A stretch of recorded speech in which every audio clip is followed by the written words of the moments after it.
LoveLore Library. Chapter 602. Qin Feng quickly regained his senses. He was a stage 6 inner chi hybrid genius who cultivated martial, demon, and corpse arts. How could he be scared by a stinking brat? As a top-notch hedonistic young master, Qin Feng had naturally heard of many people who liked to play pranks at night. They would dress up as ghosts in elevators and scare people in the toilet. In high school, Qin Feng even had his lackeys dress up as ghosts to scare girls in the middle of the night. When the little beauty was trembling like a lamb waiting to be slaughtered, Qin Feng would descend from the sky, save the beauty, beat up the evil ghost, and successfully get a room. Qin Feng felt that he had too many glorious achievements in picking up girls. If he really had to list them one by one, he wouldn't even be able to finish 1/10 of them in an entire book. Qin Feng strode over to the evil ghost and sent it flying with a kick. "Aw! Big brother, why did you hit me? I'm already miserable enough." The evil ghost screamed in the air and fell to the ground with broken legs. Qin Feng felt that the ghost's voice was somewhat familiar. He strode to the evil ghost's side and carefully looked at it a few times before he recognized it. It was Brother Green Hat who tried to stop Xiao Shi in the afternoon. Qin Feng was very angry when he recognized Brother Green Hat. He raised his leg and fiercely stomped on him. "You bastard, you can't beat me, so you use this kind of despicable method to scare me? Do you think I'm scared?" Qin Feng's stomp was very heavy and almost made Brother Green Hat's intestines come out. Green Hat had a sullen and painful expression. He wanted to say something but couldn't. When he opened his mouth, it turned into a scream. Qin Feng beat him for a while before he finished and turned to leave. Brother Green Hat hurriedly called out to Qin Feng. Big brother, don't go. Save me. If you don't take me to the hospital, I'll really become a ghost." Qin Feng unhappily glared at Brother Green Hat. "You deserve to die. Let's see if you still dare to dress up as a ghost and scare me." Green Hair was so wrong that he wanted to cry. He wasn't here to scare Qin Feng. In the afternoon, he was surrounded by sparrows, and all of his skin was pecked beyond recognition. After his lackeys ran away, none of them came back to take Green Hair, so they left Green Hair with a broken leg in the alley to fend for himself. Green Hair had lost a lot of blood. He fainted and woke up, and fainted again. He had just woken up and saw someone pass by. It turned out that it was Qin Feng. Green Hair gritted his teeth and asked Qin Feng for help. In the end, Qin Feng thought he was pretending to be a ghost and beat him up. Green Hair felt bitter in his heart. He really wanted to call Qin Feng an idiot, but when the words reached his mouth, he didn't dare to say them. "Big brother, it's a misunderstanding, big brother. I broke my legs, and I can't even walk. How could I pretend to be a ghost and scare big brother? I was bitten by a sparrow, please take me to the hospital, big brother. From now on, this little brother's life is yours," Green Hair begged Qin Feng bitterly. Qin Feng now understood that he had misunderstood Green Hair. Ahem, so it's like that. Then I won't hit you. Let's go." Qin Feng wouldn't save Green Hair. This brat dared to have designs on Xiao Shi, so he deserved to end up like this. Seeing that Qin Feng was about to leave, Green Hair immediately panicked. He yelled at the top of his lungs, big brother, don't go. I know a treasure. If you save my life, I'll take you to find the treasure, and all the treasure will belong to big brother." Qin Feng stopped and returned to Green Hair's side. If there really was a treasure, it would be a waste not to take it. There really is a treasure. Qin Feng looked coldly at Green Hair. When Green Hair saw that Qin Feng had returned, he was so excited that he was about to cry. He hurriedly nodded, yes, big brother, don't worry. This little brother will definitely not lie to you. can you take me to the hospital first? My phone is broken, and my leg is broken. If I lie down, I'll really die. Chin Feng glanced at Greenhair's eyes. Seeing that Greenhair didn't seem to be lying, Chin Feng took out a set of silver needles from Gao Tianyao and placed them on the ground. Swish, swish, swish. Greenhair was stunned by the scene in front of him. When he regained his senses, he found that there were more than 10 needles on his body. These needles were even trembling on their own. It was extremely strange. Fuck, big brother, believe me, there really is a treasure. Please don't kill me to silence me. I didn't know that girl was big brother's woman. Otherwise, I wouldn't dare to tease her even if you beat me to death. Greenhair thought that Chin Feng was trying to harm him, so he was so scared that his body trembled at the same frequency as the silver needles. Seeing Greenhair's fearful expression, Chin Feng slapped him on the head and yelled, "What are you yelling for? I'm saving you. Just obediently lie down for 5 minutes and you'll be fine." Chin Feng's slap was so fierce that Greenhair felt like his head was almost sent flying. He really didn't dare to yell anymore, but his body still trembled incessantly. After a while, Greenhair's expression changed greatly. He suddenly felt that the pain in his body had disappeared, and the ruptured wounds were rapidly healing. Big brother, are you really a genius doctor? I've wronged you before. I hope big brother won't be angry. No matter how stupid Greenhair was, he could tell that Chin Feng actually knew medicine. What was this? Traditional Chinese medicine? Wasn't it all a lie? Chin Feng was too lazy to pay attention to Greenhair. He suddenly pulled Greenhair's legs over. Without giving Greenhair any time to react, Chin Feng had already reattached Greenhair's 2 broken legs. Greenhair's eyes widened, and he was stunned for a few seconds. Then, he let out a long howl and widened his eyes again. Done, done. 2 broken legs were reattached just like that.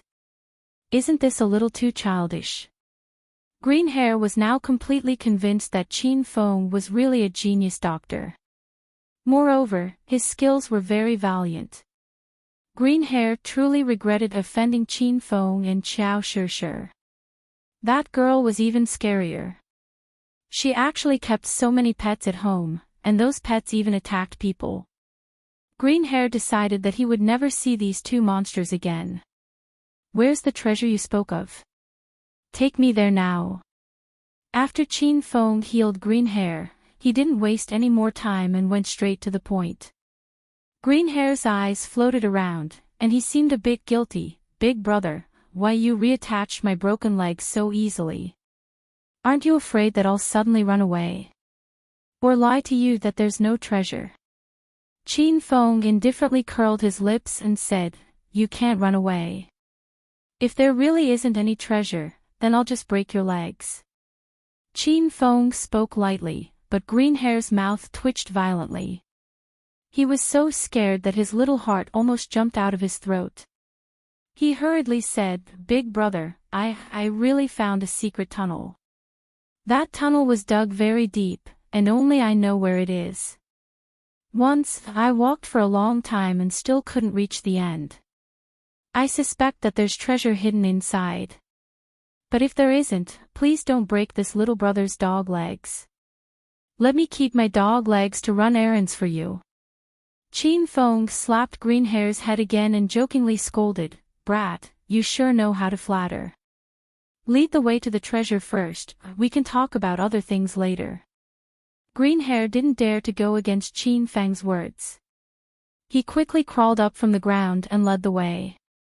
The 2 of them didn't say much along the way. Greenhair just kept walking forward and brought Chin Feng to the area near Provincial Capital University. "Green Hat, have the treasure you spoke of arrived yet? Are you trying to waste time with me?" Chin Feng was a bit impatient. Greenhair was angered to death by Chin Feng calling him Green Hat, but he didn't dare to show it. He smiled and said, "Big brother, we're here. It's just up ahead.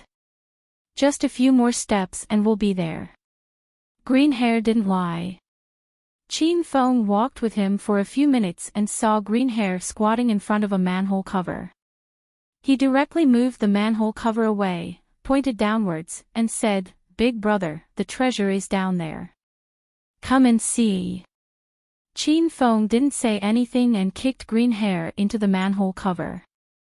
He muttered indignantly, "Stinking brat, do you think I'm stupid? There's a sewer under the manhole cover. You want to trick me into going over and then secretly kick me down? Are you a fucking idiot?" "Oh.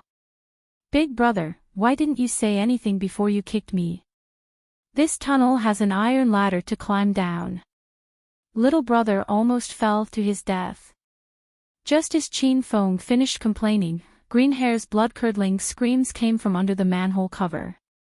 Chin Feng squatted down and looked inside. He discovered that there really wasn't a sewer under the manhole cover, but a man-made tunnel. Chin Feng's old face reddened and he was a bit embarrassed. He climbed down the iron ladder and saw Green Hair covered in dirt. He said with a smile, "Brat, why didn't you say so earlier? I thought there wasn't a ladder." "Okay, hurry and lead the way. If we really find the treasure, Big brother will give you a bit." Green Hair didn't know what Chin Feng was thinking when he kicked him. Otherwise, he would have vomited blood in anger. Hearing that Chin Feng was willing to give him a bit of the treasure, Green Hair immediately patted off the dirt on his body. He excitedly turned on his phone's flashlight and led the way. This tunnel was very long and bottomless. The tunnel wasn't a government project used to drain water or install pipes. It was clearly a private tunnel. Such a deep and long tunnel wasn't a small project. Chen Lin was curious as to what this tunnel was dug for. The two of them walked in the tunnel for over 20 minutes. They didn't know where they were. This tunnel was full of twists and turns, and there were many forks in the road. It was enough to make people dizzy. "Big brother, light, I see light." Green Hair, who was walking in front, cried out in surprise. He increased his pace and ran forward. Chin Feng also became spirited and followed closely behind Green Hair. The two of them came to a place with light. The light was very dim, and specks of starlight seeped in from the outside. They observed for a bit and found that it was still a manhole cover. It should lead to another exit, but there was no treasure. "Big brother, maybe we went the wrong way. How about we go around and take a look again? There must be treasure." Green Hair was so scared that he broke out in a cold sweat. He was deeply afraid that Chin Feng would break his leg in the next second. Chin Feng waved his hand and said, "Go push the manhole cover and see where you can see." Green Hair was actually suffocating in this tunnel and wanted to go out now. He hurriedly used all his strength to push the manhole cover and slowly pushed it open. The moonlight outside shone in. The two of them had the feeling of climbing out of a collapsed coal mine. The fresh air outside blew into the tunnel. Chin Feng and Green Hair both took a few deep breaths. The two of them climbed along the metal railing to the surface. Chin Feng looked around and found that this was actually the interior of Provincial Capital University. He came from the street opposite the school and crawled all the way into the school. How bored was the person who dug this tunnel? Big brother, this looks like Provincial Capital University, right? How did it lead here?" Green Hair also had a face full of complaints. They painstakingly crawled this tunnel. Even if there was no treasure, it should at least lead to a bank vault or a prison cell. It felt so shameful to have to go through the school. Chin Feng slowly calmed down and examined his surroundings. This was the interior of Provincial Capital University, but it had already deviated from the Bishop's district. It was near an old and abandoned biological laboratory building. Chin Feng looked at the tunnel entrance and then looked at Provincial Capital University. A glimmer of light flashed in his eyes. Chapter 603. Qin Feng suddenly opened his palm. In the center of his palm was a swarthy black ball. It looked like a pill. Big brother, what are you doing? Green Hair looked at Qin Feng in confusion. Does your wound hurt? Qin Feng asked. Still a little, but it's much better than before. Thank you for saving my life, big brother. Green Hair didn't understand why Qin Feng suddenly asked this. He started to flatter Qin Feng again. One shouldn't hit a smiling person, so he just had to say more nice things. Then swallow this pill. It can help your wound heal quickly and reduce the swelling and pain. Qin Feng said indifferently. Green Hair had seen Qin Feng's miraculous medical skills before, so he didn't doubt him. He took the pill from Qin Feng's hand and swallowed it. He said with a pained expression, Big brother, what medicine is this? It's so sour and smelly. Seeing Green Hair swallow the pill, Qin Feng's face turned cold. He said, Green Hat, I'll give you a task now. Are you willing to help me complete it? Green Hair had a bad premonition in his heart. He felt that something was wrong. Big brother, you saved my life. I'm willing to do anything for you. I won't hesitate. Qin Feng nodded his head in satisfaction. He pointed at the tunnel under the manhole cover and said, then search the tunnel for the next few days. Find every exit and entrance that the tunnel leads to. You're the only one allowed to search, and you're not allowed to find anyone to help. Green Hair's face turned as black as the bottom of a pot.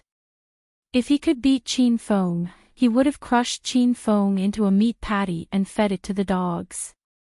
The tunnel was pitch black and airtight. Green Hair almost suffocated in there. He even gave up on the idea of looking for treasure. Even if there was treasure, the tunnel wasn't a place for people to stay. You're not willing.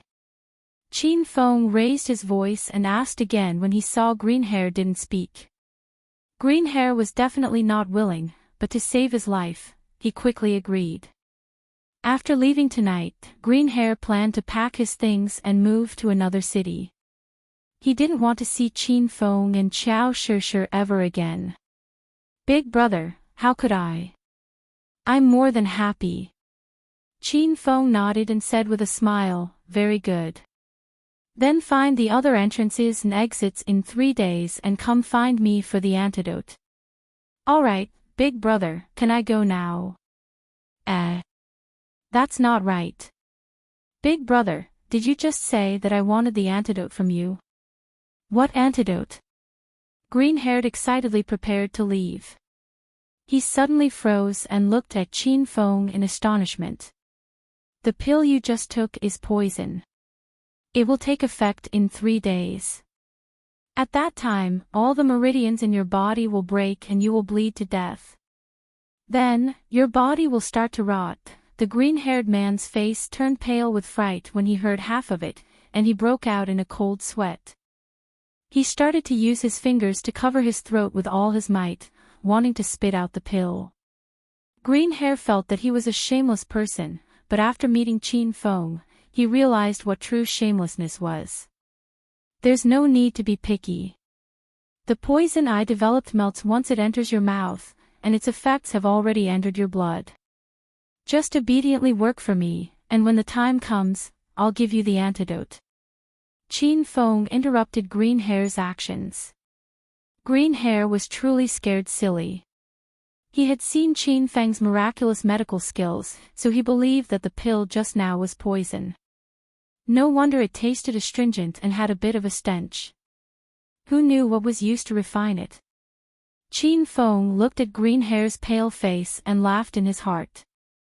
Now that he had lost contact with the system, how could Qin Feng have any poison? That pill was just a small ball made from the mud that Qin Feng stuck to his body when he tunneled through the tunnel. It could only scare an ignorant hooligan like Green Hair.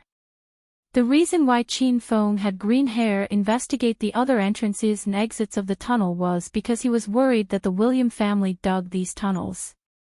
This time, the William family secretly infiltrated Capital University, and it was very likely that they used these tunnels. When Green Hair found out that he couldn't even run, he felt extremely sullen. However, things had already come to this, so he immediately changed his attitude. He looked at Chin Fong with a fawning expression and said, "Hee hee, big brother, you misunderstood. There was dirt in my mouth, and that was just spitting. I didn't mean anything else. Being able to work for Big Brother is the greatest honor in my life.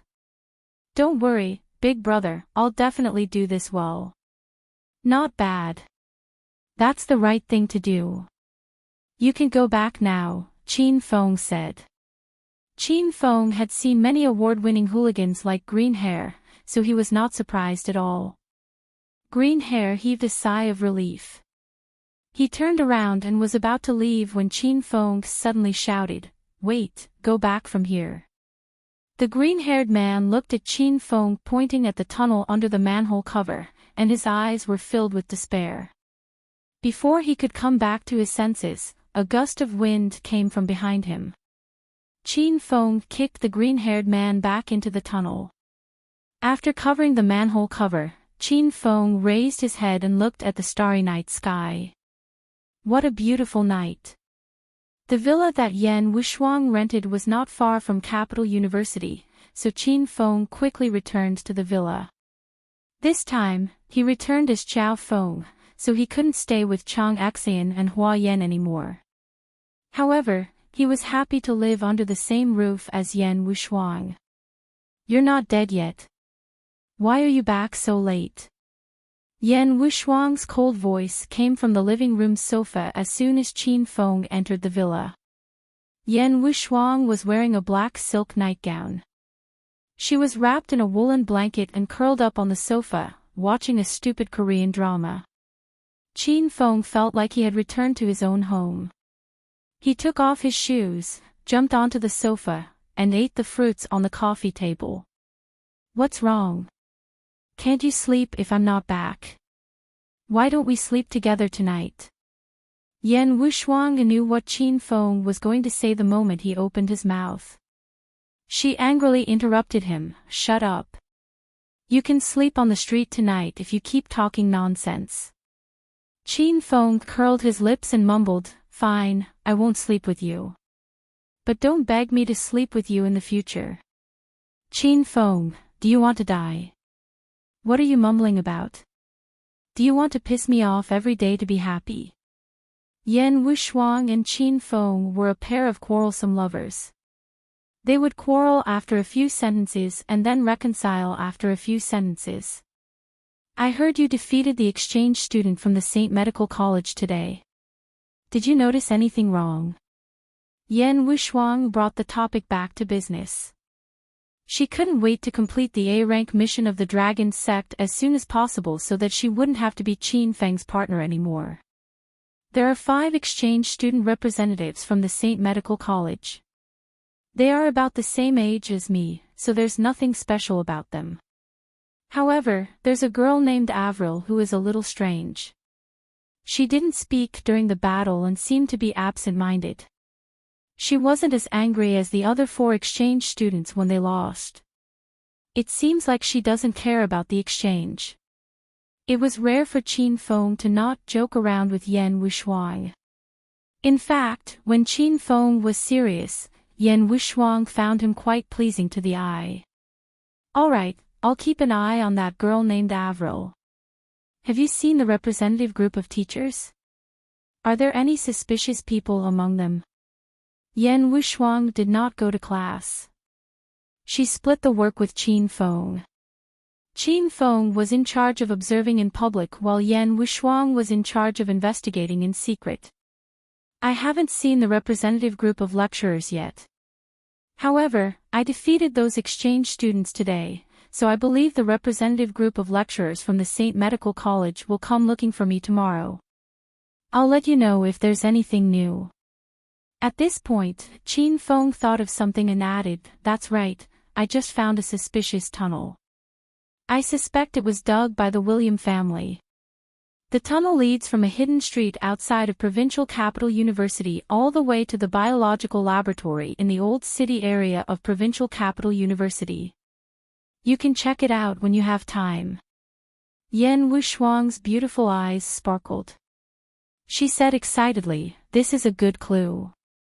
I'll go check it out myself." Qin Feng nodded and told Yan Wushuang the exact location of the manhole cover. Yan Wushuang memorized the location. Yan Wushuang stayed up late not because she was worried about Qin Feng, but because she was waiting for him to come back and exchange information. Yan Wushuang had been in the university for the whole day and had found some clues. Now that she got the clue from Qin Feng, she wrapped herself in a wool blanket and went upstairs.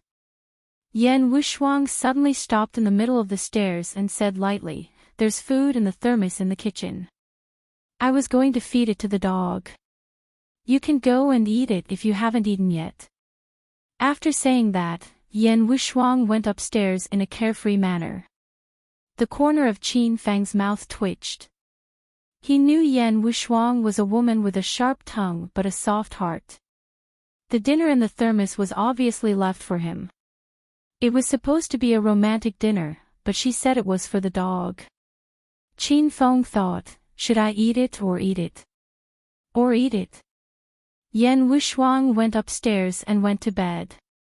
Qin Feng took out his dinner from the thermos and ate it on the coffee table in the living room while watching TV. The dinner was very sumptuous. There were 3 dishes and a soup, and it tasted good. It seemed that Yan Wushuang's culinary skills were pretty good. Qin Feng was famished because he had not eaten anything yet. He wolfed down the food and wiped out the love dinner Yan Wushuang had left for him in a matter of minutes. Ding! Congratulations, host Qin Feng, for completing the second side mission of Yun Province Disturbance and successfully making the Qin family the #1 family in Yun Province. The system will reward host Qin Feng 20,000 hedonist points and a random Earth grade secret skill scroll. Ding! Congratulations, host Qin Feng, for completing the main mission of Yun Province Disturbance and successfully unifying the 4 cities of Yun Province. The system will reward host Qin Feng 30,000 hedonist points and a random secret skill scroll. Ding! Congratulations, host Qin Feng, for defeating the 5 exchange students from St. Medical Institute and promoting Chinese medicine. The system will reward host Qin Feng with a storm poison needle. Qin Feng had just finished his meal and was about to wash the dishes when the long-awaited system notification rang in his mind. Although it was still cold, Qin Feng felt that the sound was as sweet as the tinkling of spring water. Qin Feng looked at the completed quests. He did not expect that he had completed all the quests of Yun Province Disturbance. This was out of his expectation. How could I unify the 4 cities of Yun Province so easily? As for the Rainstorm Poison Needles mission, Qin Feng could understand it. This was a mission issued by the system to develop Chinese medicine and make Chinese medicine famous. There was no time limit for this mission, and the reward was unknown. As Qin Feng continued to develop Chinese medicine, the system would reward him in stages. The 5 Poison Needle and 100 Herb Sutra were the rewards of this quest. After a series of notifications, the system notification rang again after a short pause. Reminder: the quests defeat all the forces of the Liang family in the provincial capital and assist Yun Zhao's younger brother, Yun Zhe, to become the young master of the Yun family in the provincial capital, are about to expire. Countdown, 38 days. Qin Feng looked at the 2 quests that were about to expire. These were the 2 quests that the system had issued before the battle at the Amethyst Dragon Palace. Qin Feng felt that he had to find some time to complete these 2 quests. Little pig, are you there? Why did I lose contact with the system? Qin Feng temporarily put aside the quests and tried to communicate with Little Pig through his mind. The last time the system rebooted was because Qin Feng was severely injured. How could he lose contact with the system this time? Chapter 604. Ding! The Hedonist sovereign system has issued a quest. Host must pick up the female boss, Yen Wushuang, within the specified time. Quest time limit, 3 months. If the quest is successfully completed, the system will reward host Qin Feng with 50 hedonist points and a lover's lock. If the quest is failed, 50,000 hedonist points will be deducted. Qin Feng didn't wait for Little Pig's reply. Instead, he heard a series of notifications from the system. Qin Feng was dumbfounded when he saw the quest. He couldn't believe it. He had accepted many quests from the system, but this was the first time he had received a quest that only rewarded 50 hedonist points but had a penalty of 50,000 hedonist points. Was the system not malfunctioning? Of course it's not a system malfunction. I was the one who issued this quest to Master. Little Pig's angry voice sounded in Qin Feng's mind. Qin Feng thought for a bit, and an image flashed in the system. He saw Little Pig's fur standing on end, and his skin was charred black as if he had been struck by lightning. Qin Feng's mouth turned into an O shape. Little Pig, what happened to you? Qin Feng was so agitated that he spoke in a local dialect. What happened? It's all because of you, Master. Little Pig said with an aggrieved expression, 3 days ago, you asked me about innate seductive bones on the pedestrian street in Acropolis City.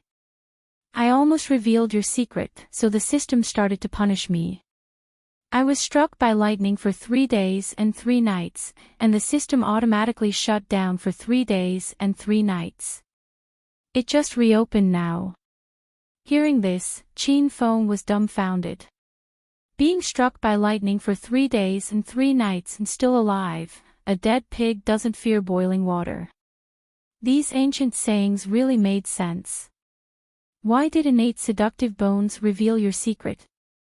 Qin Feng still didn't understand. Innate seductive bones are nothing, but this kind of woman has something to do with Master's past. Crackle. Just as Little Pig was halfway through his sentence, Qin Feng saw a purple bright lightning strike from the system. It struck Little Pig squarely in the forehead. Qin Feng felt pain just by looking at it. He wondered how Little Pig felt. Oh. Master, don't talk to me anymore. I hate you. Black smoke came out of Little Pig's pink nose, and he couldn't open his eyes. Qin Feng felt sorry for this little guy. How could the system be so inhumane? That's right, this is a pig, humanity is useless. Okay, then I won't talk about being born with a seductive bone anymore. Oh right, you said that being born with a seductive bone has something to do with my identity. What does that mean? Qin Feng's curiosity was piqued.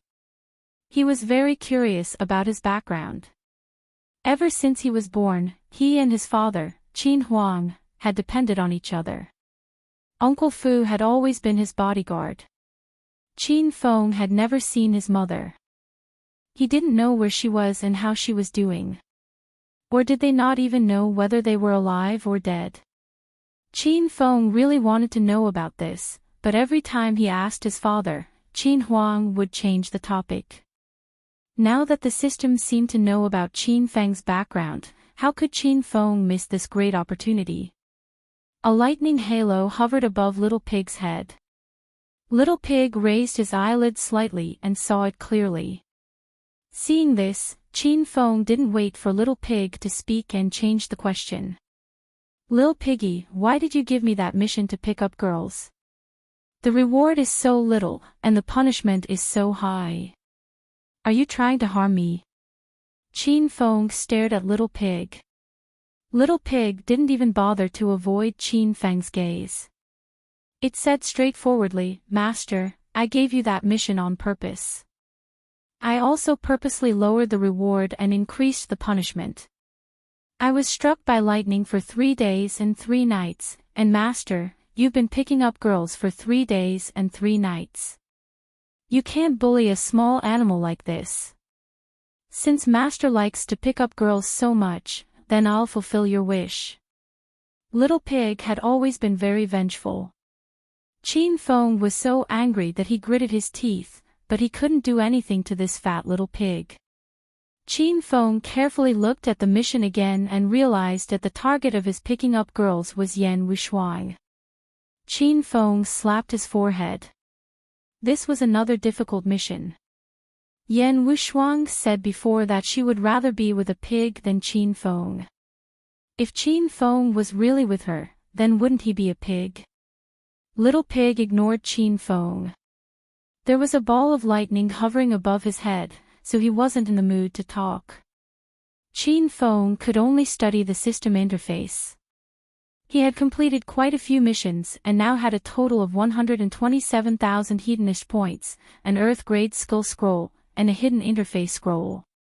Qin Feng first used the 2 scrolls and drew an Earth-grade skill scroll, Demon Lord's Bible. Then, he opened the system's hidden interface, Spirit Talisman Palace. According to the Demon Lord's Bible, this was a high-grade skill scroll of the Demon Cultivator clan. It could increase the speed of a demon cultivator's breakthrough. After all, Qin Feng wasn't a demon cultivator or evil cultivator. He had only absorbed demon qi and corpse qi, so this demon cultivator's secret scroll wasn't very useful to Qin Feng. As for the Spirit Talisman Palace, it was actually a very useful interface. The mind-cleansing talismans, tranquil talismans, and fireball talismans that Qin Feng bought from the system could all be made for free at the Spirit Talisman Hall. However, there was a certain threshold for making talismans in the Spirit Talisman Hall. Qin Feng was only at the inner qi stage and didn't have any true qi in his body. He could only collect some spirit stones and place them in the Spirit Talisman Hall in order to make some talismans for free. Qin Feng wasn't a demon cultivator, so he didn't have spirit stones on him. Therefore, these 2 scrolls were temporarily useless to Qin Feng. With a trace of disappointment, Qin Feng opened the out-of-print interface. He had been eyeing the cosmic flying sword for a long time. Opening the out-of-print interface, the first page to be unlocked was the cosmic flying sword. The page was still gray and there were 2 chains hanging on it. At the bottom, it was marked that it required 100,000 hedonist points to unlock. Now that Qin Feng had 127,000 hedonist points, he clenched his teeth and pressed the unlock button. Click! 100,000 hedonist points disappeared in an instant, leaving only 27,000. The 2 chains automatically broke and the originally gray page shone with a golden light. A dazzling long sword was engraved on the page. The body of the sword gave off a flowing red light. It lay motionlessly on the page, but Qin Feng could feel the long sword piercing through the clouds and soaring freely in the bright sky. Good sword, it really is a good sword. With this cosmic flying sword, inner qi stage martial artists are no match for me.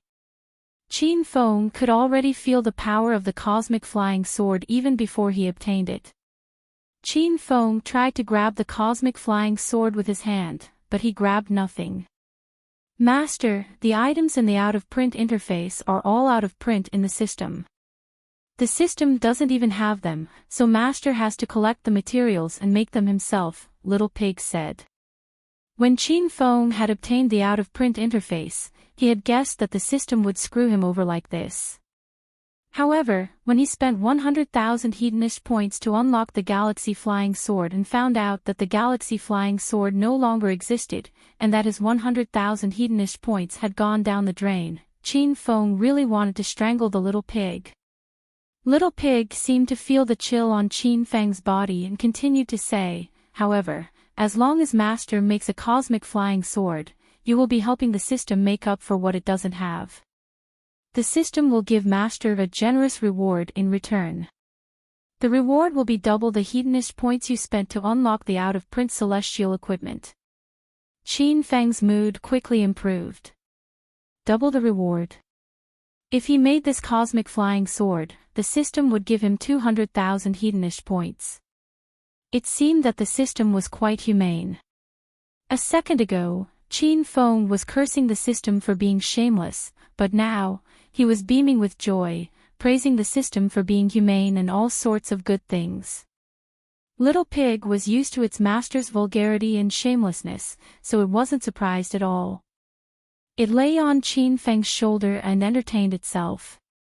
Qin Feng calmed himself down and looked at the cosmic flying sword page again.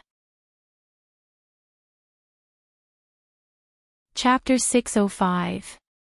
Yuan meteor stones, large amounts of crystal stones, large amounts of spirit stones, 100-year ice crystals, cold steel, black copper. There were many materials needed to create a starry sky flying sword. There were more than 30 types of materials. Qin Feng had heard of more than 20 of them and could think of ways to obtain them. As for the other 10 or so materials, he had only heard of them and were rarely seen on Earth. There were even some materials that he had never heard of before. Qin Feng didn't know where to look for them. Forging the cosmic flying sword was much more difficult than Qin Feng had expected. This made Qin Feng a little disappointed. He didn't know if he could forge this celestial equipment. Qin Feng closed the out-of-print interface and looked at his remaining 27,000 hedonist points. Where should he spend them? Right now, Qin Feng had all sorts of high-grade cultivation methods and secret manuals. He also had all sorts of blue and orange-grade spiritual weapons. On the contrary, his own strength was still lacking. Of course, reaching stage 6 inner qi at Qin Feng's age was already rare in China. However, after Qin Feng obtained the killer book, came into contact with China's 5 tigers, and witnessed true stage 9 external experts, Qin Feng's view of the world had changed. If stage 9 external was already so powerful, then the 9 dragons of China were all stage 9 inner qi experts. How powerful would they be? Qin Feng immediately decided to use the remaining hedonist points to concoct pills and use them to break through as soon as possible. Lei Ming, the leader of the yellow group in the dragon sect, was a stage 8 inner qi expert. Qin Feng couldn't even figure out the strength of the black group's Song Chongsheng. Qin Feng still had to stay in the dragon sect in the future. If he didn't increase his strength, how could he deal with these treacherous old foxes? Qin Feng opened the system's alchemy pavilion. The gigantic cauldron of the heaven and earth stood in front of Qin Feng. Qin Feng had studied the alchemy pavilion before. If he wanted to concoct higher quality pills, he had to continuously upgrade the cauldron of the heaven and earth and the fire seed. Qin Feng previously used the natural fire seed and the cauldron of the heaven and earth that the alchemy pavilion gave him for free to concoct grade 1 pills. Now that Qin Feng had subdued the destructive fire, he thought that he should be able to concoct higher quality pills. Boom! Qin Feng slapped his hand and several streams of destructive fire fell under the cauldron of the heaven and earth. The cauldron of the heaven and earth rose 3 meters high and burned of the cauldron of the heaven and earth. The heaven and earth cauldron slowly revolved. How powerful was the destructive fire? Yet, it was unable to melt the cauldron. It didn't even cause the slightest damage. Qin Feng looked at the pill concoction pavilion's purchase interface. He discovered that only the first-grade pill formulas were lit up.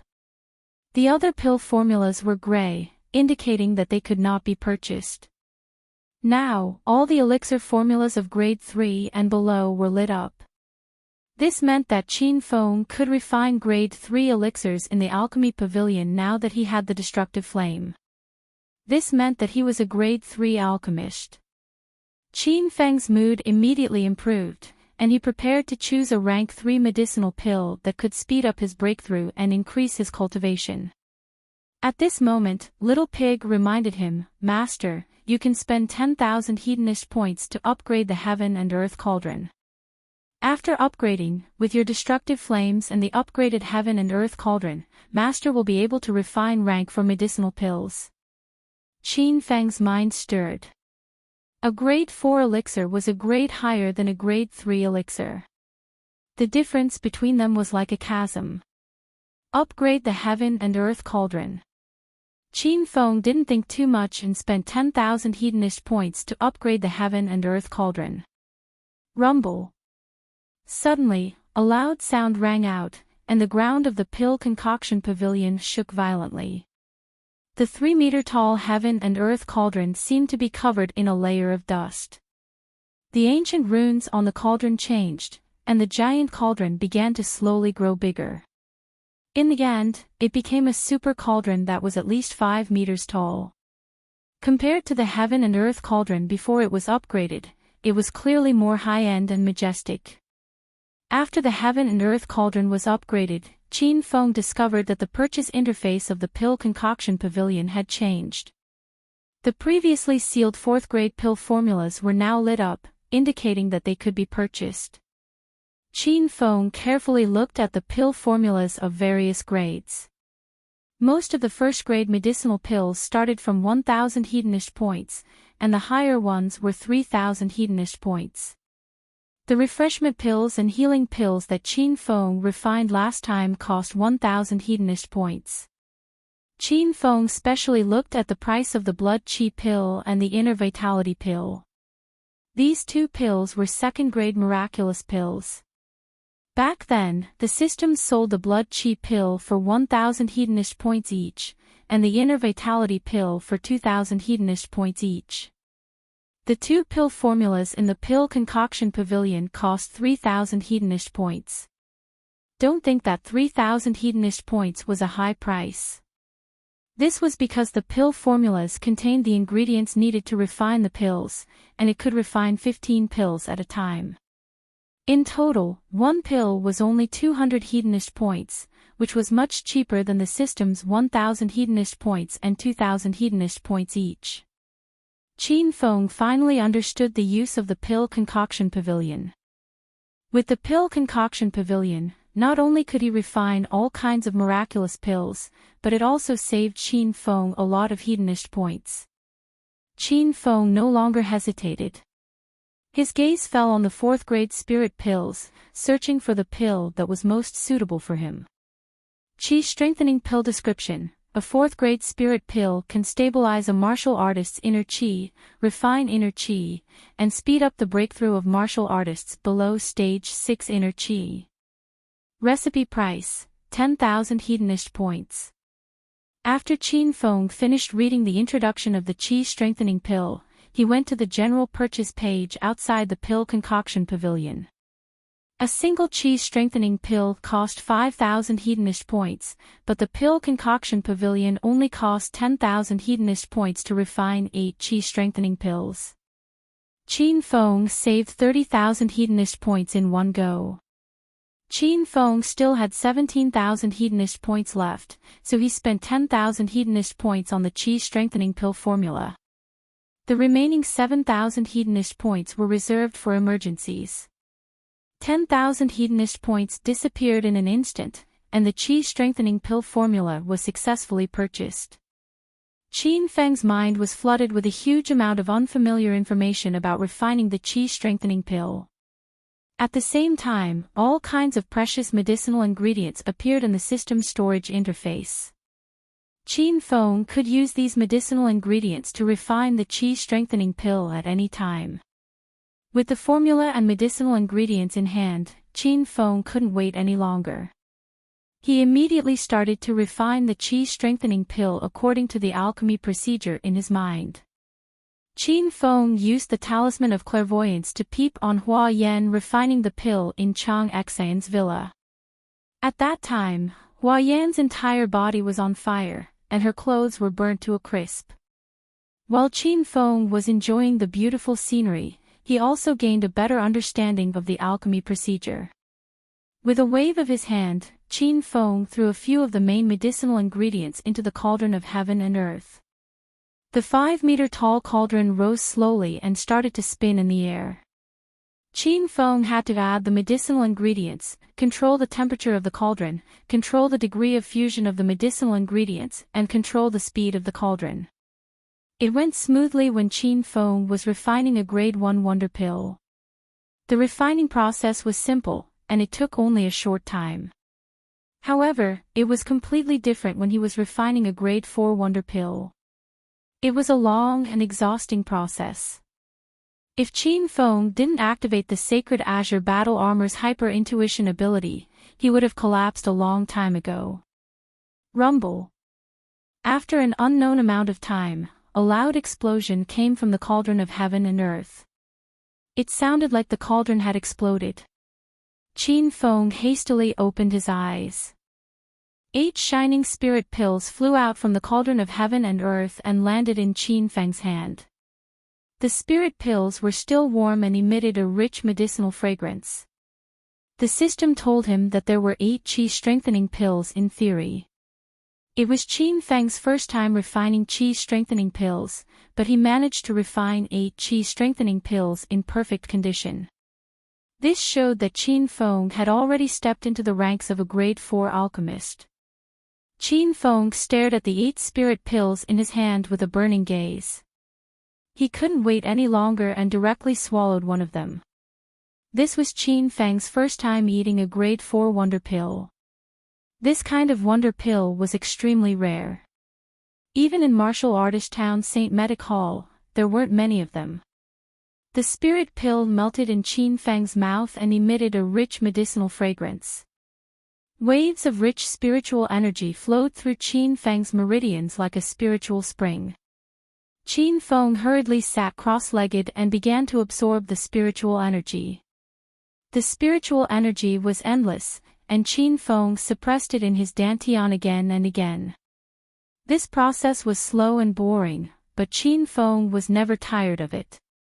He felt that the originally empty depths of his dantian were now filled with spiritual energy, and there was a faint feeling of expansion. Advancing from stage 6 to stage 7 inner qi required a large amount of spiritual energy to break through the barrier. The qi strengthening pill was the most effective spirit pill at this stage. After Qin Feng absorbed all the medicinal energy of the qi strengthening pill, he was already at the bottleneck of breaking through. He only needed a suitable opportunity to smoothly break through this barrier. Qin Feng slowly exhaled. He didn't swallow the second qi strengthening pill. For this kind of spirit pill, the first pill was the most effective. Taking more later pills would have no effect. Moreover, the qi in Qin Feng's body had not completely stabilized. He couldn't rush for instant benefits or else it would have the opposite effect. Qin Feng spent the whole night absorbing and stabilizing the qi strengthening pill. When he opened his eyes again, the sky outside was gradually getting brighter. Although Qin Feng didn't sleep for the whole night, he didn't feel tired at all. Instead, he felt refreshed. "Ah. Why you are pretending to be a ghost early in the morning? You scared the hell out of me." As soon as Qin Feng retracted his aura, Yan Wushuang came downstairs in a pair of bare slippers. She was still wearing a black silk pajamas with long sleeves that covered her ankles. Although nothing could be seen, Qin Feng could tell that she wasn't wearing any undergarments. Qin Feng guessed that she wasn't wearing any undergarments. The qi strengthening pill was very effective. Qin Feng had just broken through to stage 6 inner qi not long ago, but he had stabilized his qi to the peak of stage 6 inner qi in one night. He was in a good mood. He smiled at Yan Wushuang and said, "Team leader Yan, do you pretend to be a ghost early in the morning? Even if I pretend to be a ghost, I'll knock on your door in the middle of the night." Yan Wushuang glared at Qin Feng angrily. She placed her hands on her hips, puffed out her chest, and sucked in her stomach. "How dare you scare me in the middle of the night? I'll kill you." Yan Wushuang suddenly looked at the lunchbox and the TV on the table. She asked doubtfully, "Did you lie on the sofa and watch TV the whole night? We are on a very difficult mission now. Why do you look like you are on vacation?" "I'm so mad." Qin Feng didn't explain to Yan Wushuang. He stood up and went upstairs. He was sweaty last night, so he wanted to take a shower. "Team leader Yan, hurry up and make breakfast." I'm going downstairs to eat. Who do you think I am? A housekeeper. If you are hungry, make your own breakfast. Otherwise, go buy it from the street. Yan Wushuang was very unhappy. Why did she have such a lazy and lecherous partner? How can the food you buy from the street compare to team leader Yan's cooking? I like your cooking very much. It tastes good. It was rare for Qin Feng to praise Yan Wushuang. Yan Wushuang was stunned. When she regained her senses, she found that Qin Feng had gone upstairs. Yan Wushuang's cheeks were slightly flushed. She walked into the kitchen with a smile on her face. She put on her apron and started to prepare breakfast. At least you know what's good for you. You finally said something sensible. Forget it, who asked this great beauty to be so kind-hearted? Now that I'm in a good mood, I'll make your breakfast as well. Chapter 606. Provincial Capital University Medical College Class 1. The sun rose from the east and the birds chirped happily. There was still half an hour before the first class in the morning, but the classroom of Class 1 was already full of people. Students walked into the classroom from time to time. Those who came later couldn't get a seat and could only stand in the aisle at the back of the classroom. Those who came later couldn't get a seat in the aisle at the back, so they had to stand on the aisles on both sides of the classroom. Those who came later shook their heads in disappointment when they saw that the classroom was already full. They wanted to come back after the first class. They didn't believe that no students went to the toilet after the first class. As long as they saw someone going to the toilet, they would squeeze in and fight for a seat. This was Xiao Feng's charm. It was only his second day in school, and he had only given 2 classes, but he was already deeply loved by the students. Seeing that the first class was about to begin, a group of men and women in suits and leather shoes strode toward the medical college Class 1. These people were foreigners with high noses and blue eyes. They were the exchange delegation from the St. Medical College of the United States. Mike walked in front of the group. His silver hair was neatly combed at the back of his head. Although he was old, he looked energetic. Behind Professor Mike was the lecturer delegation. They were all middle-aged lecturers between the ages of 35 and 40. Behind them were Avril and the other 4 exchange students. The students of Provincial Capital University were very familiar with these 5 people, especially Avril. Many students were talking behind her back about how big her bra size was. Professor Mike, the medical college is in front. We asked around yesterday, and Xiao Feng will be in Class 1 today. Avril, who was walking behind, said in a cold but pleasant voice. Professor Mike and his group stopped and looked at the relatively old building of the medical college in front of them. When Professor Mike came back to his senses, he walked straight toward Class 1. They're here, they're here.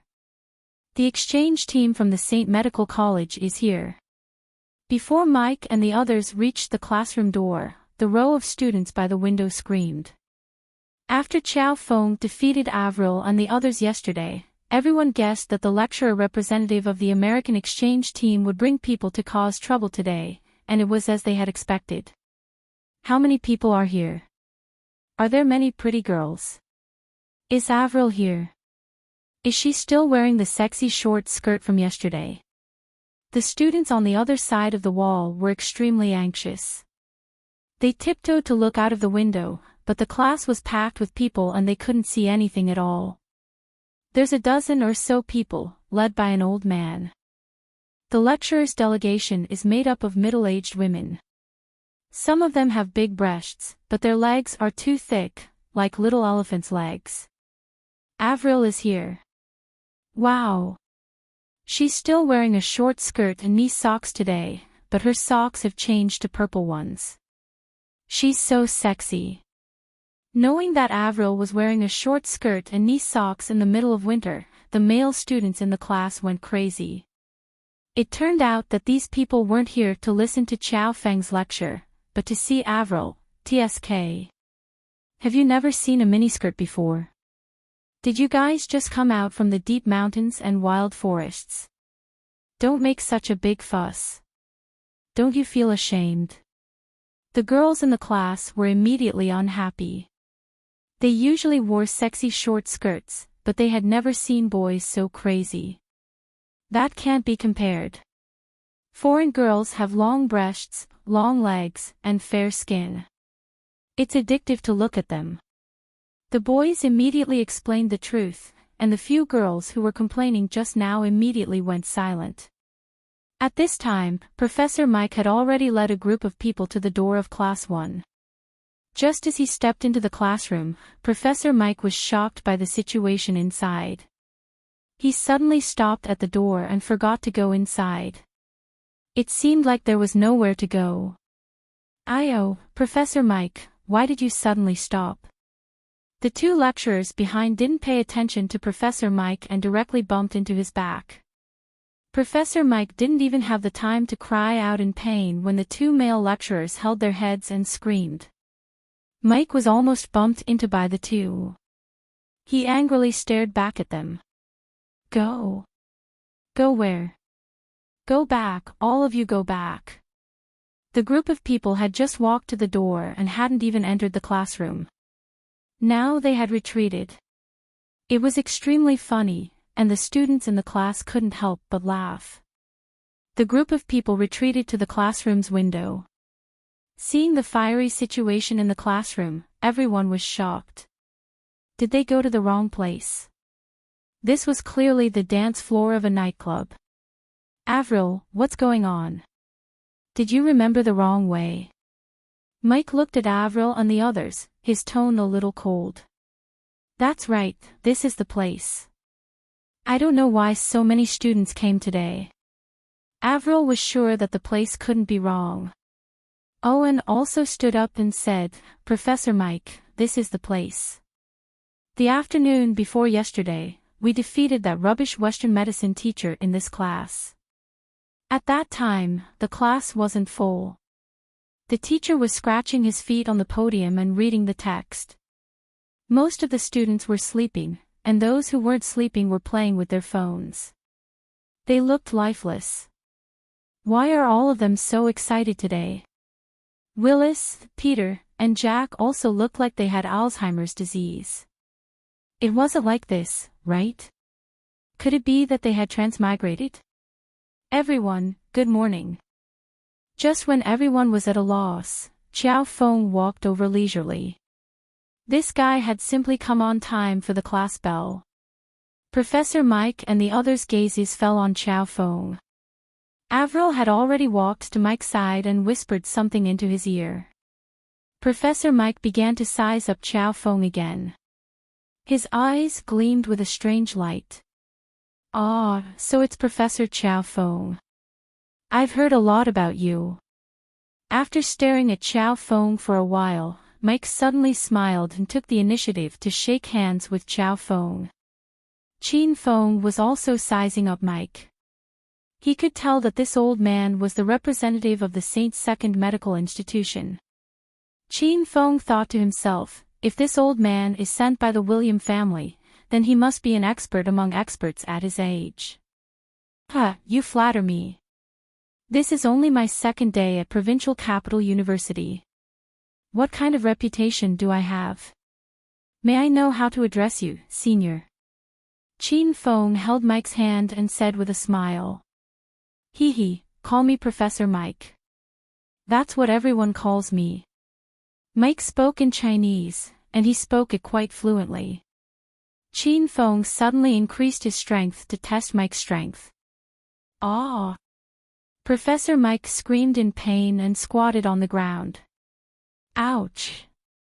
Professor Xiao Feng, let go of me. It hurts. It hurts so much that my bones are about to break. An old man in his 60s was squatting on the ground with cold sweat all over his forehead. He was groaning in pain. This scene instantly enraged the representatives of the Saint Second Medical University. They surrounded Qin Feng and looked as though they wanted to bite him to death. Hey! Why are you so rude? Our Professor Mike is in his 60s. Why are you pinching him? Do you think this is arm wrestling? Let go of our Professor Mike. You Chinese people are too rude. Oh. Oh, I know. Did you know that Professor Mike is here today? Are you afraid that your medical skills are inferior to Professor Mike's? That's why you want to break Professor Mike's hand. That's right. That must be it. The representatives of the St. Second Medical Association were all talking at once. Even Qin Feng was impressed by their imagination. Professor Mike's forehead was drenched in cold sweat and his face was as red as a pig's liver. Qin Feng quickly let go of the old man's hand. Did I guess wrong? Hee hee. Professor Mike, I'm really sorry. I'm born with great strength. Sometimes, I can't control my strength when I'm agitated. I'm too excited to see Professor Mike. I heard that Professor Mike sells the best French fries. I must try them when I have the chance. There was a saying that one should never hit a smiling person. Qin Feng's face was radiant and pure, so the representatives of the St. Second Medical Association did not know what to do with him. Idiot. McDonald's sells French fries. Our Professor Mike is a Western medicine professor. Peter glared at Qin Feng with an arrogant and disdainful attitude. The members of the St. Second Medical Association twitched their mouths. Of course, they had heard Qin Feng mention that Professor Mike sold French fries. However, it was obvious that Qin Feng was insulting the professor. It would be better if Qin Feng did not say it out loud. Instead, it would be embarrassing for the representatives of the St. Second Medical Association. Everyone was well aware that they did not mention this matter. Only Pete, who was muscle-bound and simple-minded, was foolish enough to be proud of himself. Hee hee, I've long heard that the representative students of the St. Second Medical Association are all roosters among the elites. This young man is not bad. Since everyone is at the entrance of the classroom, why don't we go in and listen to the lecture? It's time for class. After Qin Feng finished laughing, he acted as if nothing had happened and walked into Class 1's classroom, minding his own business. Peter's expression became even prouder when he was singled out by Qin Feng. He muttered to himself, "Humph. You have good taste, kid." After entering the classroom, Qin Feng finally understood why Professor Mike and the others were standing outside the classroom. "Professor Chow Feng, you're late. You're late by 3 minutes and 3 seconds. You'll have to make up for the lost time after class." "Professor Chow Feng, were you fighting with the representatives of the St. Second Medical Association just now? Do you need our help? If your medical skills are inferior to the representatives of their lecturers, you should tell us earlier. We'll cripple their lecturers' hands and let them compete with you." The corner of Qin Feng's mouth twitched violently when he heard the students coming up with all kinds of rotten ideas. These were all his students. When Professor Mike saw that Qin Feng had entered the classroom, he led a group of people to the classroom's entrance. Professor Mike heard the students' rotten ideas as soon as he entered the classroom. He was so angry that he almost fell to the ground. "Professor Chow Feng, there are too many students in your class. I'm afraid that more than half of them are from other classes or departments. I hope you can drive away the extra students so that the quality of teaching will not be affected." Professor Mike had a belly full of anger even before he started his medical competition with Qin Feng. The students in the class were not happy to hear Mike's words and started to shout angrily. They started to complain because they didn't want to leave. They still wanted to watch Professor Chow Feng act cool and learn from him. "Be quiet. Be quiet." Qin Feng slammed the table, and the students didn't dare to make a sound. Qin Feng didn't reprimand the students for being noisy. Instead, he looked at Professor Mike and said, "Professor Mike, this is how I usually teach. I never ask the extra students which department or class they are from. As long as they sincerely want to learn Chinese medicine and like to listen to my class, then they are my students. I teach Chinese medicine and knowledge, not students. If Professor Mike thinks the classroom is too crowded, then don't come in and listen to my class. Qin Feng's tone was relaxed, but it was filled with unquestionable determination. The more than 200 students in the class were moved to tears. Professor Mike was so angry that he blew his beard and glared at Qin Feng, but he couldn't refute Qiao Feng. This was Provincial Capital University's classroom, and this was Qiao Feng's class. What could Professor Mike do? Humph. How arrogant. If you don't want to listen, then don't listen. Who do you think you are? Your class isn't worthy of our Professor Mike's status. Peter, who was standing at the back of the crowd, was already angry. He turned around and was about to leave. At this time, Professor Mike brought the group into the classroom. Everyone lined up on the podium behind Qin Feng. Peter walked halfway and looked back. He immediately chased after Qin Feng. Professor Mike, AI. Everyone wait for me. The classroom was full, and only the podium had some space. However, this space was usually reserved for teachers and students who were punished for being mischievous in class. Professor Mike and his group stood there and were stared at by more than 200 students below.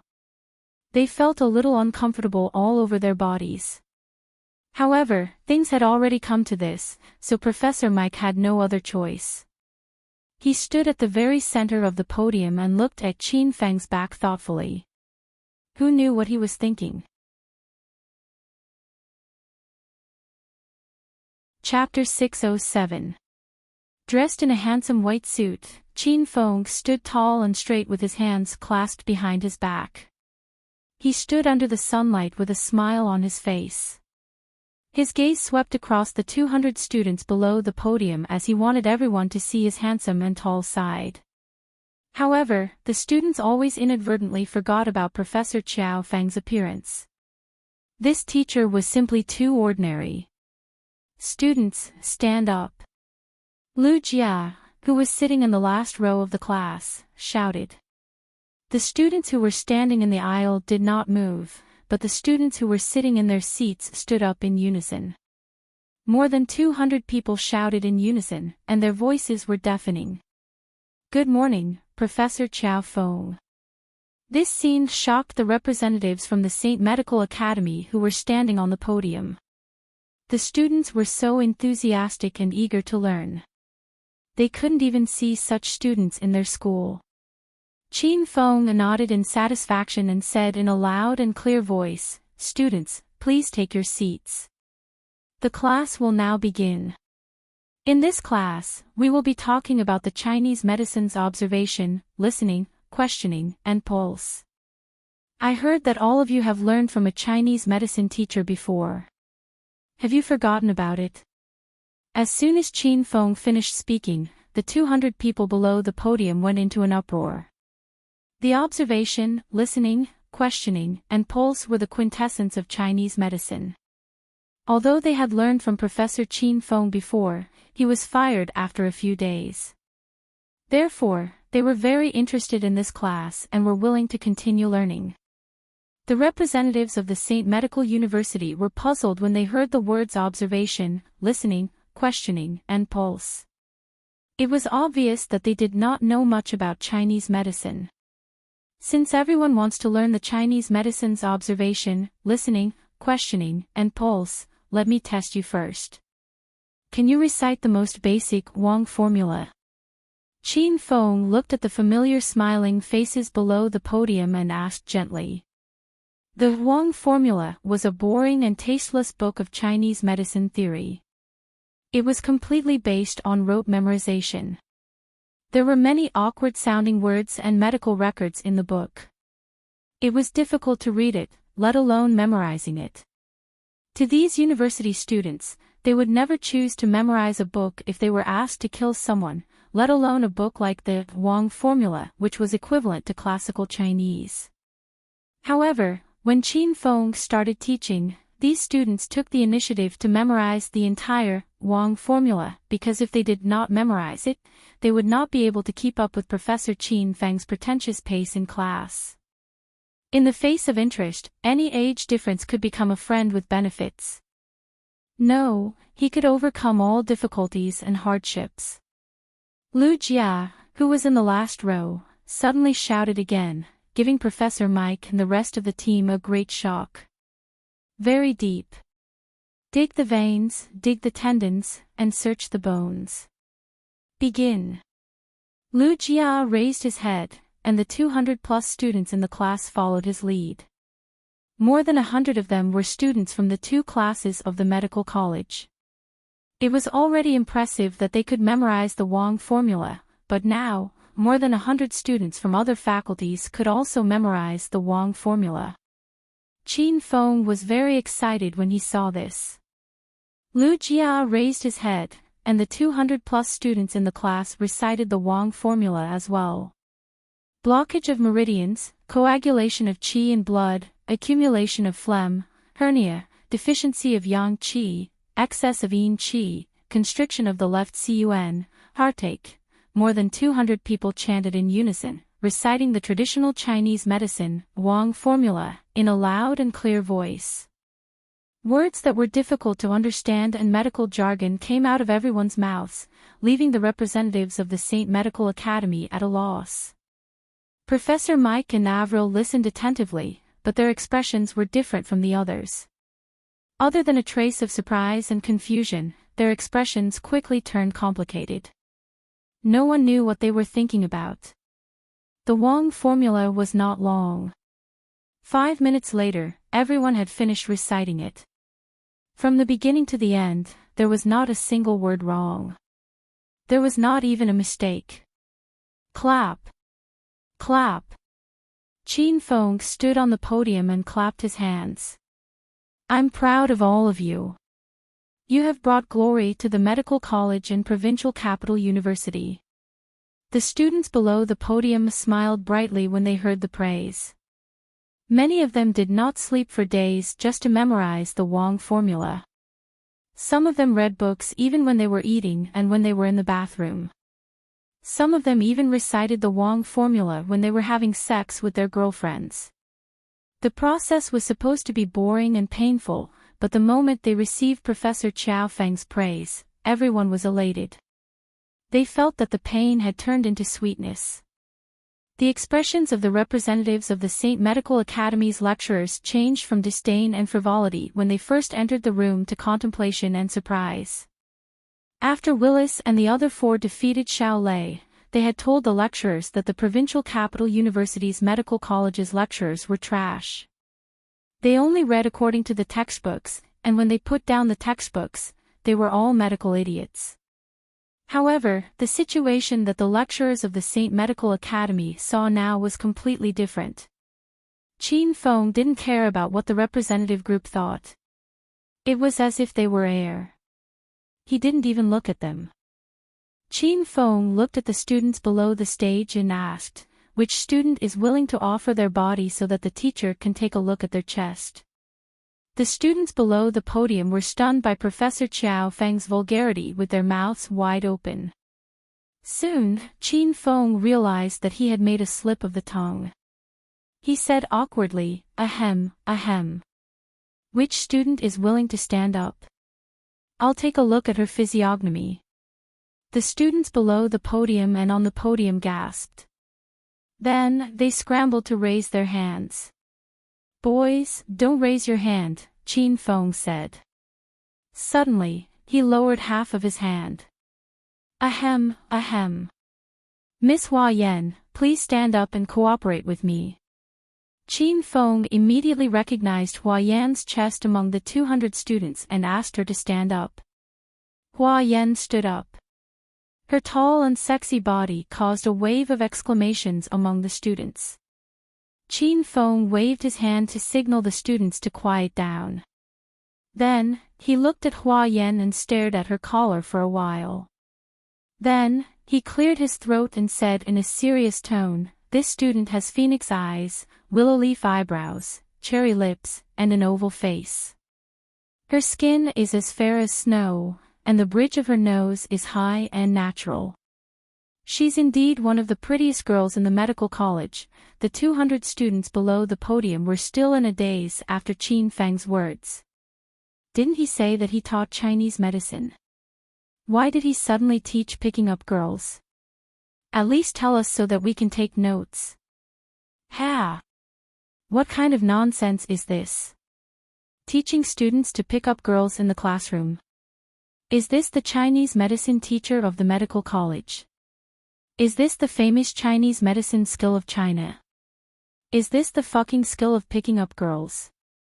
Peter's mocking voice came from behind Qin Feng. He purposely raised his voice so that many students in the class could hear him.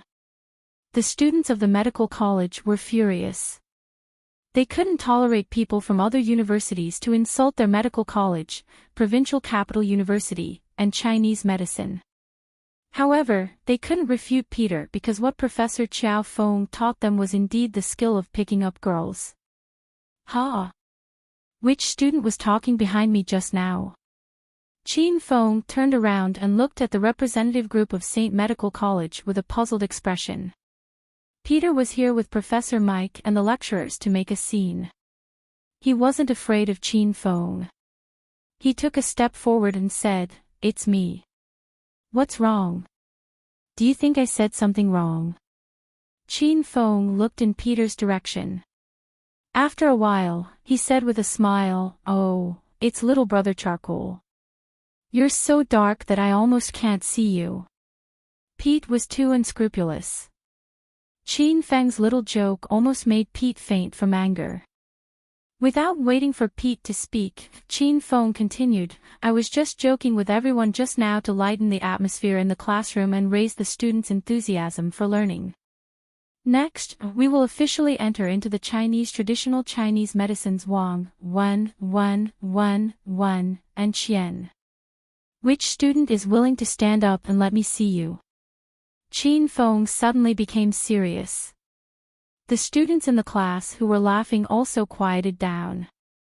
After a while, Ma Chao stood up. "Professor, please take a look at me. I'm not feeling well recently." Qin Feng still remembered Ma Chao. He used to be a bully in the class. On the first day Qin Feng came, he taught this guy a lesson. Now, he and Lu Jia were both hardcore fans of Qin Feng. Qin Feng's expression was serious. His eyes fell on Ma Chao's face, from his hair to his chin. He looked at every part of Ma Chao's face very carefully. All the students held their breath. They were afraid that they would affect Professor Qiao Feng's performance. The classroom fell into a dead silence. The sound of a needle dropping could be heard. This student's glabella is dark, his lips are purple and slightly chapped, his eyes are turbid and lifeless, and his complexion is pale. After a moment, Qiao Feng opened his mouth and paused for a moment before continuing, "This student, your main symptom is kidney deficiency." His words caused the whole class to burst into laughter. No one knew whether Professor Qiao Feng was serious in teaching or he was just joking. Ma Chao's face turned red when he heard Qiao Feng said that he had kidney deficiency. He did not refute and quickly sat back down. His action made the students realize that Professor Qiao Feng was right.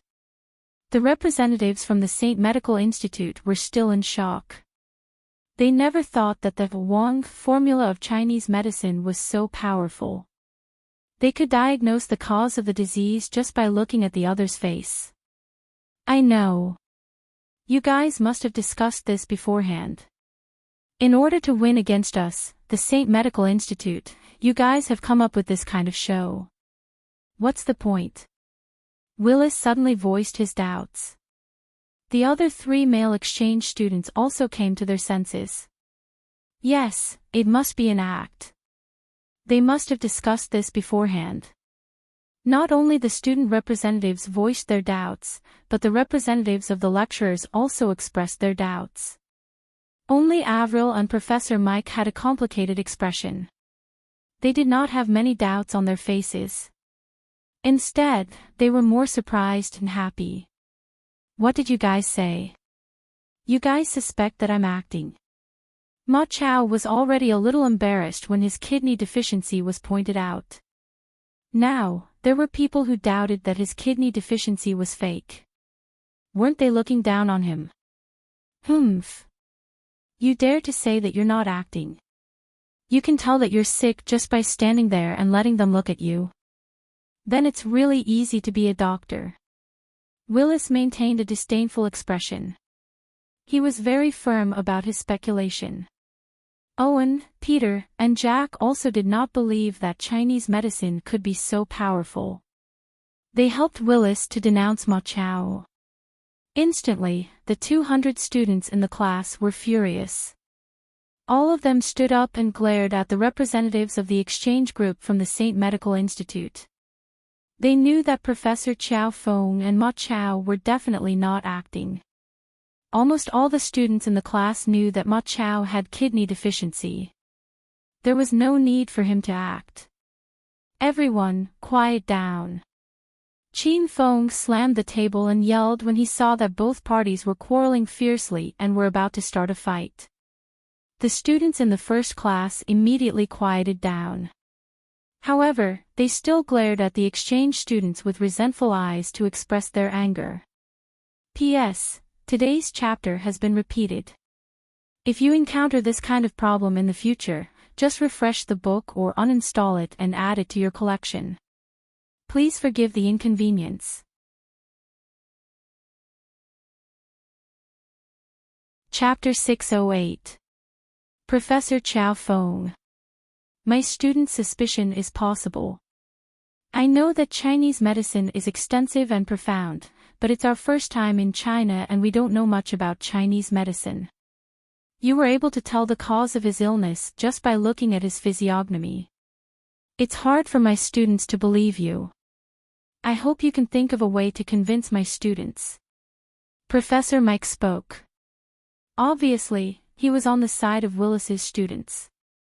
Qin Fang's expression never changed. He looked at Professor Mike and said, Professor Mike, you've been selling French fries for so many years. I'm sure you have a lot of ideas. Can you help me think of a way to convince your students? Qin Fang's words almost made Professor Mike vomit blood. The medical college class 1 was in an uproar. Did I hear that right? Professor Chow Fong said Professor Mike sells French fries. Is that true? It should be true. Look at that old man, he didn't refute it. I guess he sold French fries for a living before he became a doctor. What an inspiring story. We have to learn from Professor Mike. The students in the class were talking at the top of their lungs. Even if Mike didn't want to hear them, their voices would still enter his ears. Professor Mike's eyes were red. He looked at Qin Fong and said, Professor Chow Fong, why don't you take a look at the 5 exchange students? If you can point out their health problems, you'll be able to convince them. Okay. Professor Mike's suggestion was not bad, so Qin Fong agreed without hesitation. Since Willis was the first one to question Qin Fong walked to Willis and stared at him with his deep black eyes.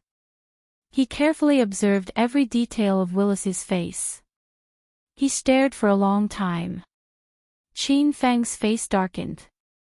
Ever since he mastered the 5 elements acupuncture technique and 100 herbs sutra, he had transformed from a Chinese medicine idiot to a Chinese medicine expert. He could point out the health problems of over 200 students just by looking at their physiognomy. However, after staring at Willis's face for a while, Qin Fong felt that something was wrong, but he couldn't tell what was wrong. Willis's complexion was very good. Obviously, he didn't have those common illnesses. Moreover, he didn't have any obvious symptoms. Moreover, Willis was a foreigner. It was Qin Fang's first time reading a foreigner's physiognomy, so he couldn't find the cause. Professor Chow Fong. How is it? You've been staring at me for so long without saying anything. Could it be that you've fallen for me? I'm not interested in men. Willis looked at Chin Fong with a smug expression. He didn't forget to mock Chin Fong. As a child of a noble family, Willis's body had been nurtured well since he was young. He didn't do any manual labor, so what problem could he have? Willis was also a medical student, so he was very particular about his diet and habits. He knew that there was nothing wrong with his body, not even the cause of suboptimal health. Moreover, there was an unknown secret in his body. Willis did not believe that Xiao Feng could see through his secret. The atmosphere in the class suddenly became tense. Everyone stared at teacher Xiao Feng. Could it be that he really couldn't tell? Ha ha ha. Professor Xiao Feng, you don't have to watch anymore. I already know that you were acting just now. You knew that Professor Mike would bring us here today to compete with you, so you colluded with these students last night to put on a Hollywood show. But your acting skills are too lousy. Before the show even started, my discerning eyes saw through it. Willis laughed proudly. That's right. Willis laughed proudly. The students in the class wore a cold expression. They were very unhappy with Willis's attitude and words, but they had nothing to say. Just when everyone's heart was in their throats, Chin Fong suddenly laughed, hee hee.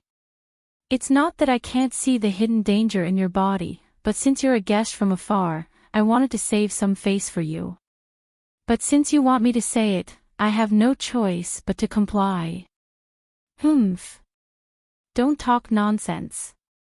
Tell me, what hidden danger do I have? Willis sneered. Obviously, he didn't believe Xiao Feng's words. Suddenly, Xiao Feng said, "You have a weak kidney." His words caused the dead silence in the classroom to burst into an uproar. Everyone burst into laughter. Willis was so angry that his nose became crooked. He glared at Xiao Feng and yelled, "Humph. Just now you said that student has a weak kidney, and now you're saying that I have a weak kidney. Does everyone in the world have a weak kidney? Or is it that your Chinese medicine can only treat a weak kidney? Isn't this a little too ridiculous?" Willis's words made the exchange students laugh as well. Xiao Feng looked at Willis with a deadpan expression and said, "You really have a weak kidney. And you have asthma, the kind that's contagious." Boom. Xiao Feng's words were like a time bomb. Moreover, it was a bomb that had already been detonated. The classroom instantly boiled with excitement. Willis has asthma. And it's contagious. Isn't this too fucking scary? The students standing beside Willis were also shocked. Although they didn't really believe Xiao Feng's words, they instinctively took a few steps back and maintained a certain distance from Willis. Willis's expression became colder and colder. He was so angry that the veins on his forehead bulged. How could you believe the nonsense he made up? If I really have asthma, you guys who have been my classmates for 3 years would have been contagious. The students who retreated immediately regained their senses and walked back to Willis's side. They looked at Willis embarrassedly. Xiao Feng, on the other hand, kept staring at Willis's face. He could tell that Willis was in good health. However, everyone had some hidden ailments. As long as these people were angered, their hidden ailments could be better observed. Xiao Feng's previous words were indeed nonsense. His purpose was to provoke Willis and make him angry so that he could observe Willis's condition. Soon, Chin Fong realized that Willis instinctively covered his abdomen with one hand when he was angry. When he opened his mouth to defend himself, Chin Fong also saw the color of his tongue. "How dare you slander me? Is it because I exposed your trick that you're slandering me? Are you trying to ruin my reputation?" Humph. Provincial Capital University is really a bunch of despicable people. Willis was so angry that his face turned red. He glared at Chin Fong coldly. No one understood Qin Feng's purpose. The exchange students and lecturers' representatives were also condemning Qin Feng. Professor Mike and Avril had been watching Qin Feng's every move, but they still couldn't figure out what Qin Feng was trying to do. Ha! Don't be angry, Willis. I was just joking with you. I've long heard that foreigners are very humorous. Looks like that's not the case.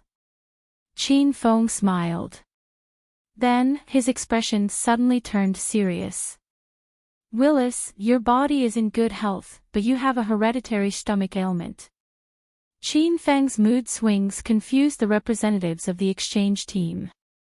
They didn't know which part of Qin Feng's words was a joke and which part was the truth. Qin Feng stood tall and straight with his hands behind his back. His expression was serious, and his voice was steady.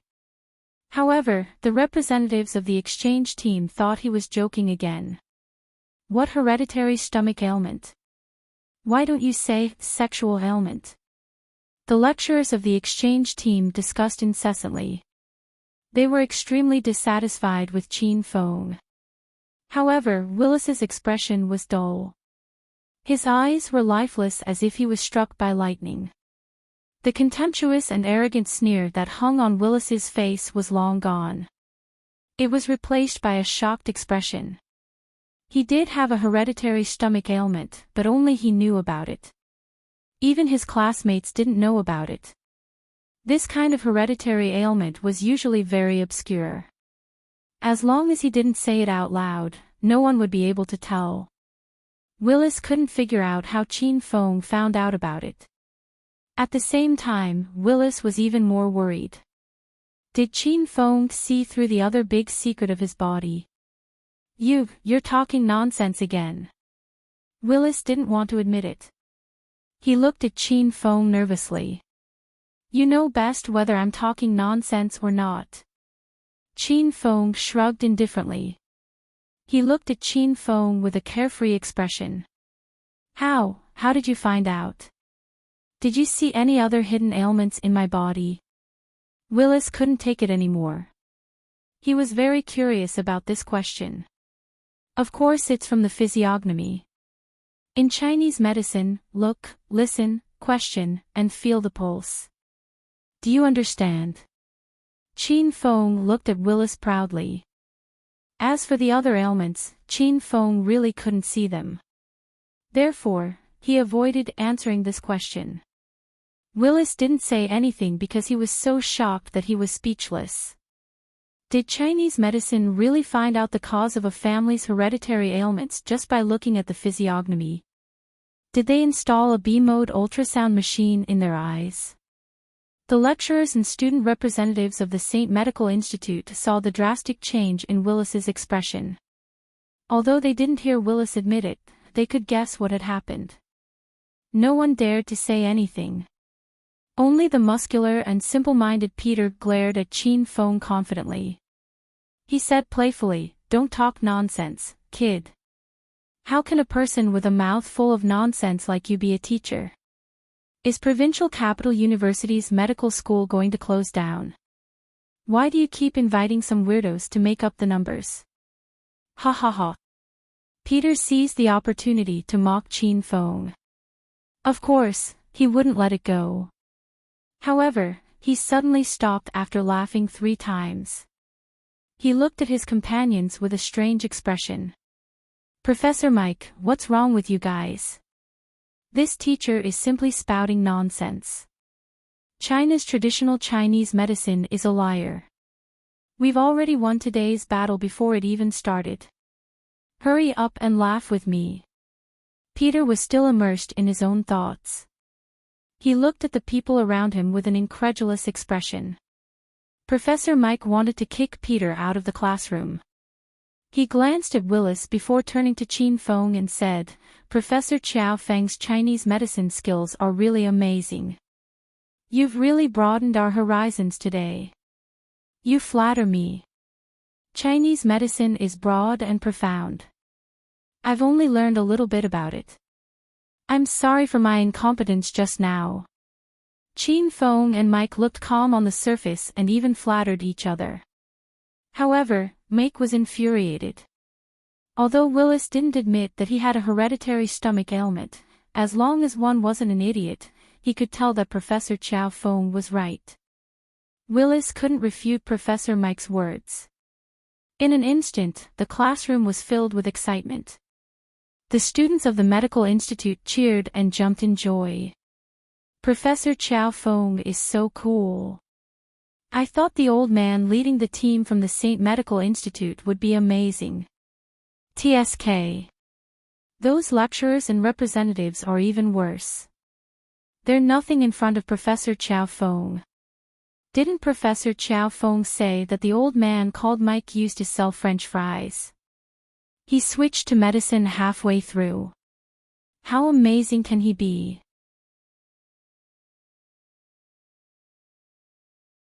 Chapter 609. The representatives of the St. Medical Institute were very angry, but no one said anything. This was because it was not the right time to talk. If they said too much, they would be slapping themselves in the face. They still cared about their reputation. Peter suddenly took a step forward and glared at the students below the stage. Don't talk nonsense. How many times do I have to tell you before you can remember? Professor Mike doesn't study Western medicine. He sells French fries. In his agitation, Peter reversed his words. Suddenly, a muffled sound came from the podium. Someone suddenly fainted. Professor Mike. Professor Mike, what's wrong? Oh no, Professor Mike has fainted. Exclamations came from the podium. Professor Mike had fallen to the ground, and his body was still twitching. This scene frightened Peter. He quickly surrounded Professor Mike and shouted his name. Professor Mike, why did you faint? Wake up, please. Who made you faint? The medical students had also noticed the situation at this time, and everyone's discussion came to an abrupt halt. More than 200 pairs of eyes fell on the podium. Many people stood up and tiptoed to see, but Professor Mike was blocked by the podium. No one could see the specific situation. Disperse, everyone disperse quickly. Maintain air circulation. Don't let Professor Mike suffocate. The lecturers' representatives of the St. Medical Institute were not there to do nothing. In such an emergency situation, they quickly began to take rescue measures. Some people dispersed the onlookers while 2 lecturers squatted on the ground to check on Professor Mike's condition. The scene was in chaos. It was like a battlefield. How is it? What's wrong with Professor Mike? Should we call an ambulance? The lecturers responsible for dispersing the students looked back at the podium. The 2 lecturers squatting beside Professor Mike frowned. One of them said, breathing difficulties, weak heartbeat, weak pulse, and weak breath. It's likely a heart attack. Professor Mike was an old man, and most of them had heart problems. If it was a heart attack, he had to be sent to the hospital as soon as possible. Then quickly call an ambulance. Ask that teacher if there's an ambulance in their school. Let them help. Professor Mike had suddenly fainted, and it was very likely a heart attack. The lecturer's representative from the St. Medical Institute ignored the unhappiness between the 2 sides and looked at Chow Fong to ask for his help. Chow Fong had been observing Professor Mike's condition for a long time. Looking at his condition, there was an 80% chance that he had a heart attack. I might be able to cure him. Chin Fong walked to Professor Mike's side. The 2 lecturers squatting on the ground looked worriedly at Chin Fong and didn't move out of the way. Peter angrily rushed up and blocked Chin Feng's path. Don't even think about getting close to our Professor Mike. I don't believe you're so kind as to save him. What if you want to harm him? When the medical students heard Peter's words, they gritted their teeth in anger. Would teacher Chow Fong frame Professor Mike at this time? That's possible. Chin Fong didn't care about Peter's attitude. He shrugged and said, "Do whatever you want. I think Professor Mike can only hold on for 10 minutes. Even if the medical school has an ambulance, it'll take at least 10 minutes to get here and send him to the emergency room. If Professor Mike dies halfway, you won't have fries to eat." Peter glared fiercely at Qin Feng. He clearly didn't like what Qin Feng had just said, but he had to admit that Qin Feng's words made sense. "Let him try." Avril suddenly walked over and pulled Peter away. Everyone looked at Avril in surprise and couldn't make up their minds for a moment. Avril glanced at Qin Feng and said calmly, "Did you guys forget? Yesterday, this teacher used Chinese medicine acupuncture to wake up a female student who suddenly had epilepsy. I believe that he has the confidence to wake Professor Mike up." Qin Feng also looked at Avril. Previously, he suspected that Avril might have been sent by the William family. Now, Qin Feng was more and more suspicious of her because this woman never panicked. When Professor Mike suddenly had a heart attack, the other lecturers and student representatives were all anxious and sweating, but Avril acted as if nothing had happened. "Let him try, maybe he really can." Willis was the second to stand up. Then, Owen and Jack also nodded. This teacher's acupuncture skills are indeed amazing. Professor Mike's situation is getting more and more critical. Let him treat him first. A few of the student representatives spoke up. The lecturers glanced at each other and finally agreed to let Qin Feng treat Professor Mike. Everyone consciously made way. Qin Feng walked to Professor Mike's side and squatted down. First, he scanned Professor Mike's face, then he placed his hands on the artery of his neck and put his ear near Professor Mike's chest. Qin Feng observed Professor Mike for a long time. He read Professor Mike's face, took his pulse, and even bought a talisman of clairvoyance. However, he still couldn't determine the cause of Professor Mike's illness. Qin Feng felt a little helpless. After he had the 5 elements acupuncture technique and the Book of 100 Herbs, ordinary causes and all kinds of difficult and miscellaneous diseases were nothing to him. He had never encountered a patient whose cause of illness he couldn't determine. However, today, Qin Feng couldn't determine the cause of the illness twice in a row. Once was with Willis, and the other time was with Professor Mike. Could it be that the foreign body structure was too different from the Chinese body structure? "Teacher Chow Feng, how is Professor Mike? Did he have a heart attack?" A few lecturer representatives couldn't wait any longer and asked. Qin Feng didn't investigate the real cause of Professor Mike's fainting, but he was sure that it wasn't a heart attack. "It's not a heart attack. Step back a little, I'll try acupuncture." Now, everyone's hopes were pinned on Qin Feng. Qin Feng spoke, so everyone quickly stepped back and gave him space. Qin Feng took out a black cloth from his pocket and spread it on the ground. There was a row of silver needles of different lengths and thicknesses. After the silver needles were arranged, Qin Feng directly shot them out.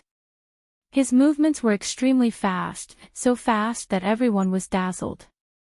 No one could clearly see the specific trajectory of Qin Feng's silver needles.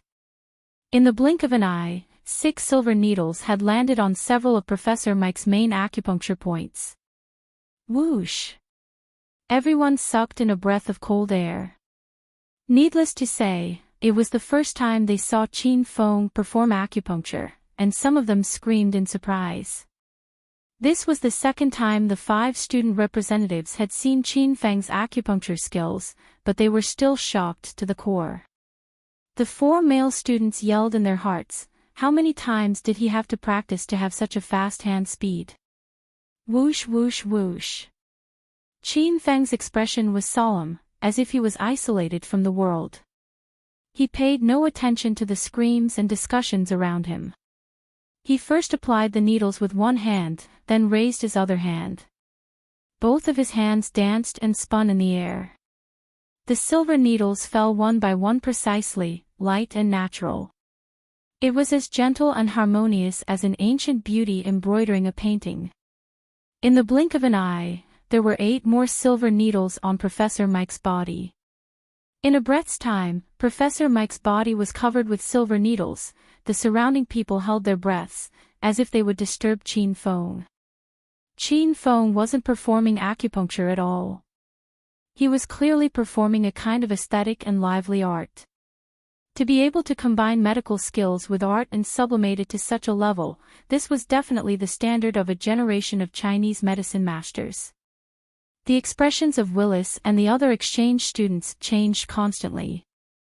Although they didn't know whether Qin Feng's acupuncture was correct or not, Qin Feng's technique and speed were obviously extremely proficient and had reached the point of perfection. Qin Feng continued to apply needles. This was the first time he had applied needles for treatment after obtaining the 5 elements acupuncture technique. Qin Feng continued to apply needles. This was the first time he had applied needles for treatment after obtaining the 5 elements acupuncture technique. This was because Qin Feng still couldn't tell what illness Professor Mike had that caused him to suddenly faint. Therefore, Qin Feng planned to apply needles on several major and important acupoints on Professor Mike's body. This would help to unclog his blood and condense his vital energy. Although Qin Feng's hand speed was fast, it still took him nearly 5 minutes to stop. At this moment, Professor Mike's body was covered with silver needles like a cactus. Everyone had yet to completely recover from the shock. 5 minutes seemed to pass in the blink of an eye. How did Professor Mike turn into a hedgehog in the blink of an eye? The acupuncture did not end there. Qin Feng was still holding the longest and thickest silver needle in his hand. The silver needle was pinched in Qin Feng's hand for a long time. Everyone's gaze fell on this silver needle. From time to time, they would glance at Qin Feng. Some people even suspected that teacher Qiao Feng had fallen asleep from the needles. Qin Feng suddenly made his move without warning. The last silver needle fell, causing the rest of the silver needles to vibrate. Buzz! Buzz! Buzz! Hundreds of silver needles vibrated at the same time and reached the same frequency. The students sitting in the last row of the classroom could hear the wind whistling from the podium. It was as if a row of wind chimes hung on Professor Mike's body. Wind Chanter was still there, but the souls of the St. Medical Institute's representatives were scared out of their wits. Especially the lecturers' representatives. It was their first time seeing Qin Feng perform acupuncture and the first time seeing the needle manipulation technique. Such a miraculous and even illogical scene made them wonder if Professor Mike was possessed by a ghost. This is amazing. China's acupuncture technique is really amazing. Some lecturers had already recovered from the shock and couldn't help but exclaim in English. Is this China's Chinese medicine? Look, listen, question, and feel.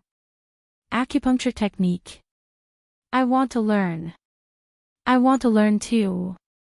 No surgery, no medication, and just a few needles can cure a disease. China's cultural heritage of more than 5,000 years is indeed not just for show. The representatives of the exchange group who looked down on provincial capital university, the medical institute, and even China's Chinese medicine were deeply moved at this moment. They had never seen such miraculous medical techniques. How could this be considered medical techniques? This was simply a miracle. The lecturers even forgot about the fainted Professor Mike. They forgot that the silver needles were for Professor Mike's treatment and not for an acrobatic performance for them to praise. It didn't matter whether Professor Mike woke up or not. The lecturers stared at Qin Feng with scorching eyes. They couldn't wait to acknowledge Qin Feng as their master. Cough, cough. Hundreds of silver needles vibrated for more than a minute. Suddenly, the unconscious Professor Mike coughed. Cough, cough. Where is this place? Why am I lying on the ground? When everyone saw that Professor Mike had woken up, they quickly surrounded him. Their faces were filled with surprise and astonishment. You're awake. You're really awake. Professor Mike, are you alright? How do you feel now? Do you need me to send you to the hospital for a checkup? The lecturers and students of the St. Medical Institute looked at Professor Mike worriedly.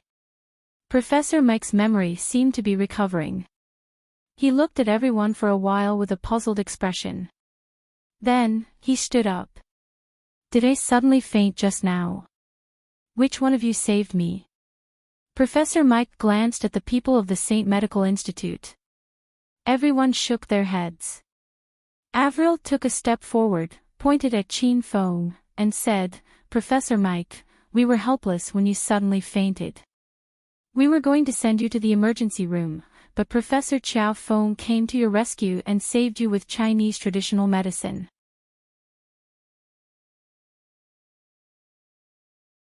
Chapter 6:10. Professor Mike's words caused an uproar. The lecturers and student representatives of the St. Medical University looked at him in astonishment. The 200 students of the medical college looked at him in surprise. Professor Mike had praised Chin Fong and Chinese traditional medicine, which indirectly indicated that the St. Medical University had admitted defeat in this medical competition. Professor Mike, the lecturers hurried to Mike's side and looked at him nervously and unwillingly. Mike waved his hand to interrupt them and said calmly, I know what you want to say, but what's the use of saying it? What's the use of refusing to accept it if you're not convinced? Why didn't you wake me up when I fainted? Because you in Western medicine couldn't help me, but Professor Chiao Fong woke me up with his Chinese acupuncture technique. It's obvious who's stronger and who's weaker. There's no need to explain. Professor Mike's words made the lecturer's delegation speechless. Willis's students even lowered their heads. They naturally understood what Professor Mike meant, but they were representing the St. Medical University. They had lost because of the university's reputation, so they were more or less indignant about it. Just like today's medical competition, if Provincial Capital University lost, the students of the medical college would also be unwilling. As a teacher, Professor Mike, your broad-mindedness is worth learning from. Chin Fong gave Professor Mike a thumbs up. Professor Mike nodded slightly and continued, I brought the St. Medic Institute's team to your university mainly for an exchange of knowledge. In the end, a few days ago, my impatient students changed the nature of the event. We're here to exchange knowledge, not to compete. Even if there's a medical competition, the main purpose is to exchange knowledge and learn from each other. How can you humiliate the other party's culture and medical heritage to show off and improve your university's reputation? Professor Mike seemed to have changed into a different person. Every time he opened his mouth, he would talk about profound and erudite principles, which made the medical college students admire this old man. Chin Fong nodded with a smile. He agreed with Professor Mike's point of view. Professor Mike, you're right. We should exchange knowledge and learn from each other. That's our goal. Great. Professor Chiao Fong, you're right. The students of Provincial Capital University are blessed to have a young and promising lecturer like you. Professor Mike patted Chin Feng's shoulder with a smile. Chin Fong also patted Professor Mike's shoulder, almost knocking the old man over. I used too much strength again. Professor Mike, please don't be offended. I will continue with the lesson. Okay, we will also continue to listen to your lecture. I really like your Chinese medicine class. Chin Fong and Professor Mike flattered each other, creating a harmonious and happy scene. The students on both sides were moved, and they put down their competitive hearts. They began to focus on learning from each other. At that moment, Principal Wang Zhongguo rushed over with a group of old fogies at the entrance of the medical college. They had guessed that the representative from the St. Medical College would come to get back at them, but they hadn't expected them to come so early. As soon as Wang Zhongguo and the others arrived at the classroom door, they saw the scene of Professor Mike and Chin Fong getting along well. They also heard Professor Mike take the initiative to admit defeat to Chin Fong, which made these old antiques extremely happy. Professor Chow Feng is really amazing. I knew he was a dragon among men. He defeated the entire representative from the Saint Medical College by himself. That's really amazing. Wang Zhongguo was grinning from ear to ear. Lu Feng, the dean of the medical college, immediately flattered him. Principal Wang, you have a good eye. I believe that under your leadership, Provincial Capital University will only get better and better. Principal Wang, I saw that Professor Chow Feng and Professor Mike seem to have reconciled. What they said makes sense. This exchange is mainly about learning, so don't you think we're adding insult to injury? An old professor asked timidly. Wang Zhongguo glared at the old man and said snappily, how is this adding insult to injury? Do you really think Professor Mike is really enlightened and is willing to get along with Professor Chow Feng? They must have lost the medical competition. If they don't pretend to be magnanimous and see through the world, how can they continue to stay in the exchange for the next few days? Wang Zhongguo's words enlightened the old antiques, and they nodded in realization. Principal Wang, since Professor Mike is so cunning and sinister, why don't we go in and laugh at them now? The old antique asked again. Wang Zhongguo glared at him again. Old Wang, you're really getting old and muddled. Mike, that old guy, is pretending to be magnanimous. If we hit him when he's down, wouldn't that make us look petty? Old Wang was confused by the scolding, so he asked directly, what should we do now, Principal Wang? Wang Zhongguo waved his hand and shouted with a face full of smiles, don't do anything. Let's go. Professor Mike and the others saw Wang Zhongguo and the others coming and leaving. They had strange expressions on their faces, and no one knew what they were thinking. Qin Feng acted as if he did not see anything and continued to lecture. His Chinese medicine class was very popular. The 200 students in the class were so excited that no one was distracted for 2 consecutive classes. The representatives of the St. Quasi Medical University who stood on the podium were deeply attracted by Qin Feng's humorous and lively teaching method. They were also captivated by the miraculous Chinese medicine of China.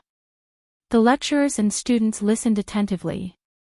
Some even took the initiative to ask Qin Feng questions. Avril and Professor Mike, on the other hand, were absent-minded.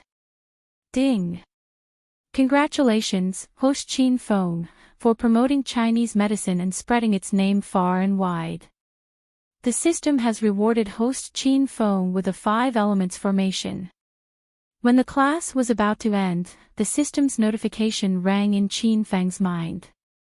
Qin Feng was not in a hurry to check the 5 elements formation, so he continued to lecture until the bell rang. These 2 classes were very outstanding. The students of the medical college and the representatives of the St. Quasi Medical University were fascinated by Qin Feng's lecture. Many of them even begged Qin Feng to continue when the class was over. They had only heard of students looking forward to the end of the class, but this was the first time they heard of students looking forward to the end of the class. Professor Chow Feng, your class is too exciting. We have learned a lot from it. I have decided to carry out your teaching method in my university after I return. I have learned a lot from this trip to China. Professor Mike came up to Qin Feng and flattered him after the class was over. Hee, Professor Mike, you flatter me. The education in China is still a little backward and rigid. It's not as good as the education in foreign countries, Qin Feng said politely. Professor Mike hastily waved his hand and said, I used to think so too. But after coming to China, I realized that it's not the education in China that's backward, it's our ideas and vision. Professor Chow Feng's teaching method is definitely not backward. Do you have any more classes for the next few days? When the time comes, you must inform us in advance. I will continue to bring the students and teachers to attend the class. No problem. I will inform you when the time comes. Qin Feng and Professor Mike exchanged some pleasantries. Then, Professor Mike left the classroom with a group of people. Qin Fang's eyes glimmered. No one knew what he was thinking. After seeing Professor Mike and the group of people off, Qin Feng packed his things and rushed back to Yan Wushuang's villa. Provincial Capital University, student dormitory. Professor Mike sat on his bed in his room, lost in thought. Suddenly, someone knocked on his door. Professor Mike came back to his senses and shouted, "Who is it?" "Professor, it's me. You asked me to come here." A man's voice came from outside the door.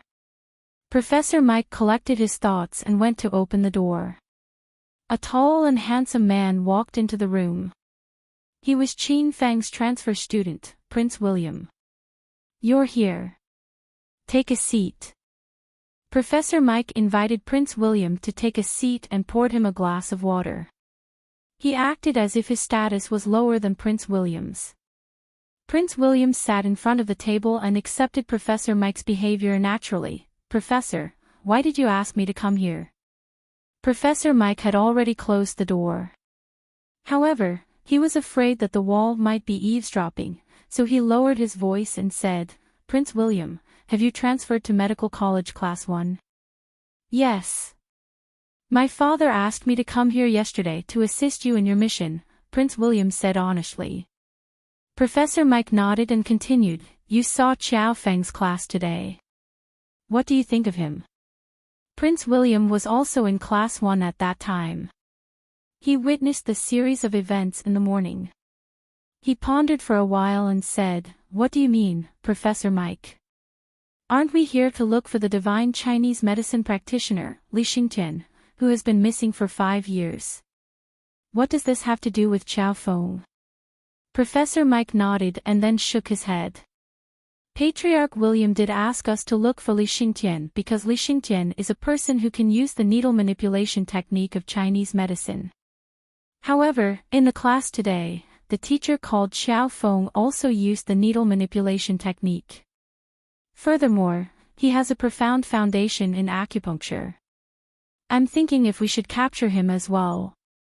This way, we can speed up the chief's plan." Prince William's eyes lit up. Previously, he was only thinking about completing the mission given by his father in China, but he had neglected the main purpose of this mission. After Professor Mike's reminder, Prince William was also tempted. Qiao Feng was young, but he had mastered the needle manipulation technique. If he could bring him back to the American base, wouldn't the William family be even more powerful? "Professor Mike, you suddenly fainted in class. Was it an act?" Prince William's eyes lit up. He was suddenly a little afraid of Professor Mike. This old man was too shrewd and scheming. His long-term vision was not something Prince William could compare with. Hee. Prince William is indeed smart. I did pretend to faint to test Qiao Feng's acupuncture skills. Yesterday, those exchange students said that Qiao Feng knew how to use the needle manipulation technique. I didn't go for a medical competition today. I went to test him. You saw the result. That kid is the one we need. It turned out that Professor Mike and Prince William were 2 of the members sent by the William family for this operation. Professor Mike didn't care whether the St. Medical Institute won or lost the medical competition. Everything he did was for the sake of the mission. Prince William suddenly became excited. He looked at Mike and said, "I just came to class, so I'm not familiar with the other students. I feel that they are also rejecting me. However, I have a good relationship with Professor Qiao Feng. He is also a good person. He even helped me translate and praised me on the first day of school. If you want to rope Qiao Feng back to the base with us, I could try to get close to him and get him to join us voluntarily." Professor Mike looked excited. He immediately slammed the table and made a decision. "Okay, then I'll entrust this matter to Prince William. If you successfully convince Qiao Feng, I believe that the chief will definitely reward you when you return. P.S. A chapter in the middle of the night for those who haven't slept yet. Don't forget to vote for those who still have monthly votes. Also, feel free to send gifts, hee.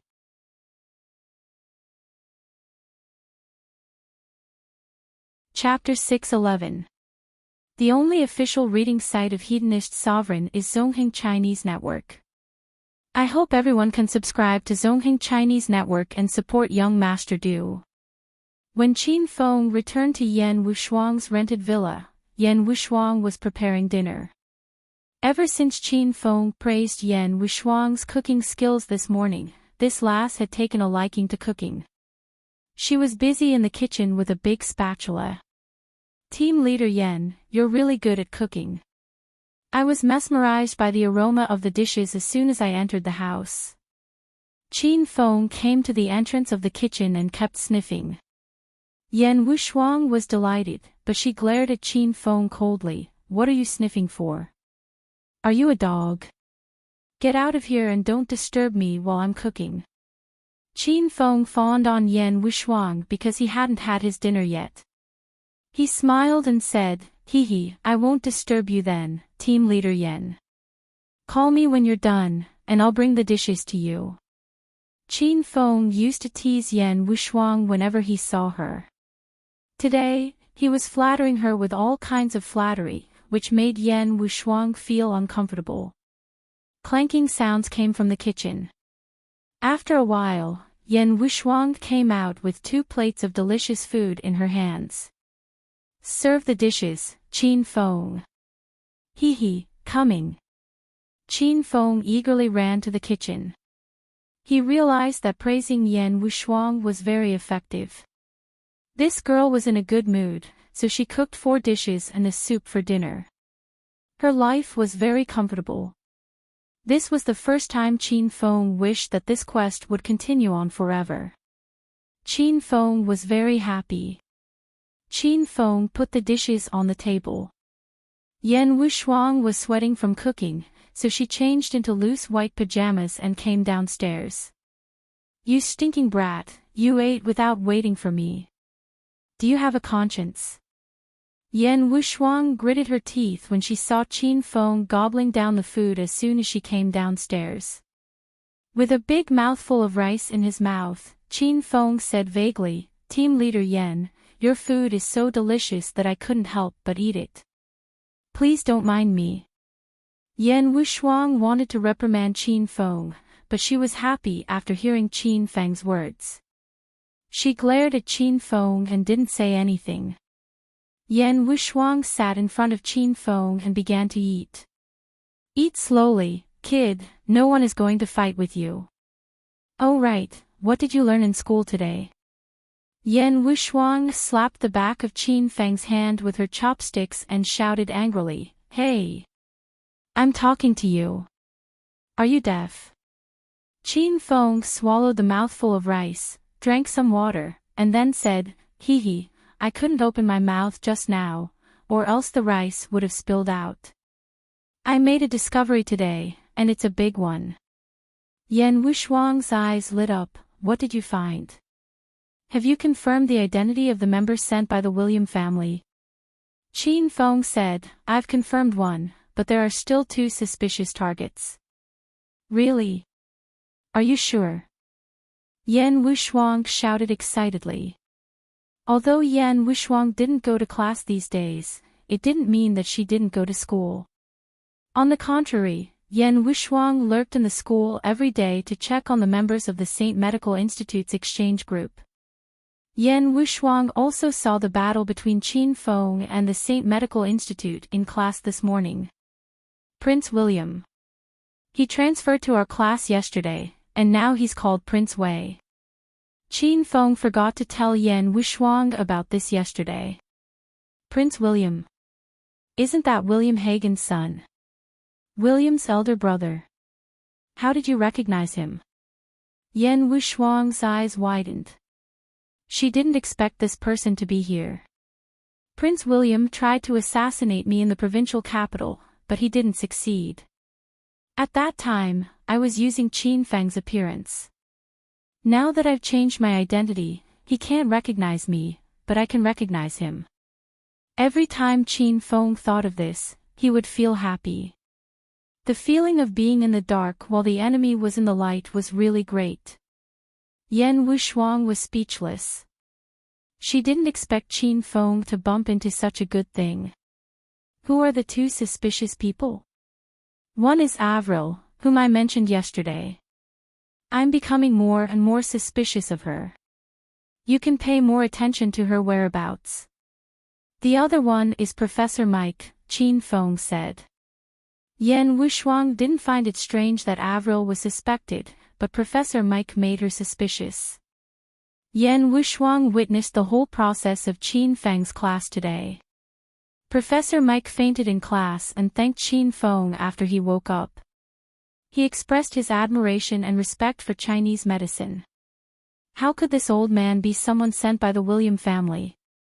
Most of the people from the William family were ability users or specially trained super agents. They shouldn't have fainted naturally. Qin Feng saw Yan Wushuang's doubts. Before she could ask, he took the initiative to say, "That old man is very cunning. I suspect he deliberately fainted during class." Yan Wushuang's eyes widened. The more she listened, the more confused she became. Why did he deliberately faint? Qin Feng shook his head and said, "I don't understand this. But when I treated Professor Mike, I didn't find any illness in his body. His body is in good condition, and he shouldn't have fainted." Qin Feng suspected that Professor Mike fainted, but he couldn't guess the reason. Could it be that Professor Mike deliberately fainted to test Qin Feng's medical skills? Isn't this a little strange? Could it be that Professor Mike suspected that Qin Feng knew his identity?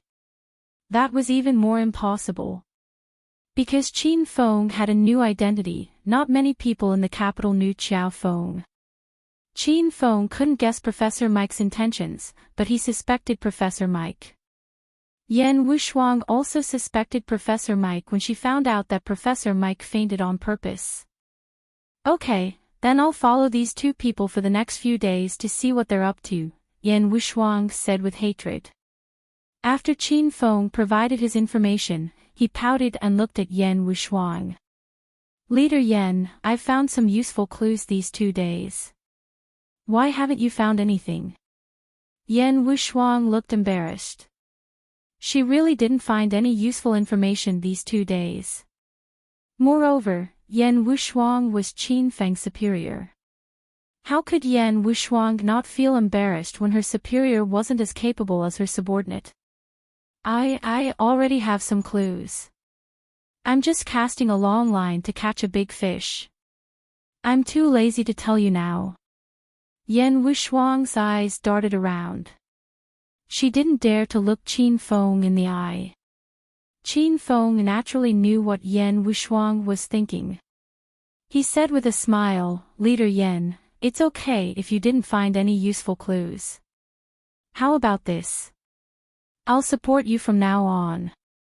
You provide your body and I provide my strength. We'll divide the work and compete to be the dragon sex double." Yan Wushuang's face darkened. She was wondering why Qin Feng became so serious tonight.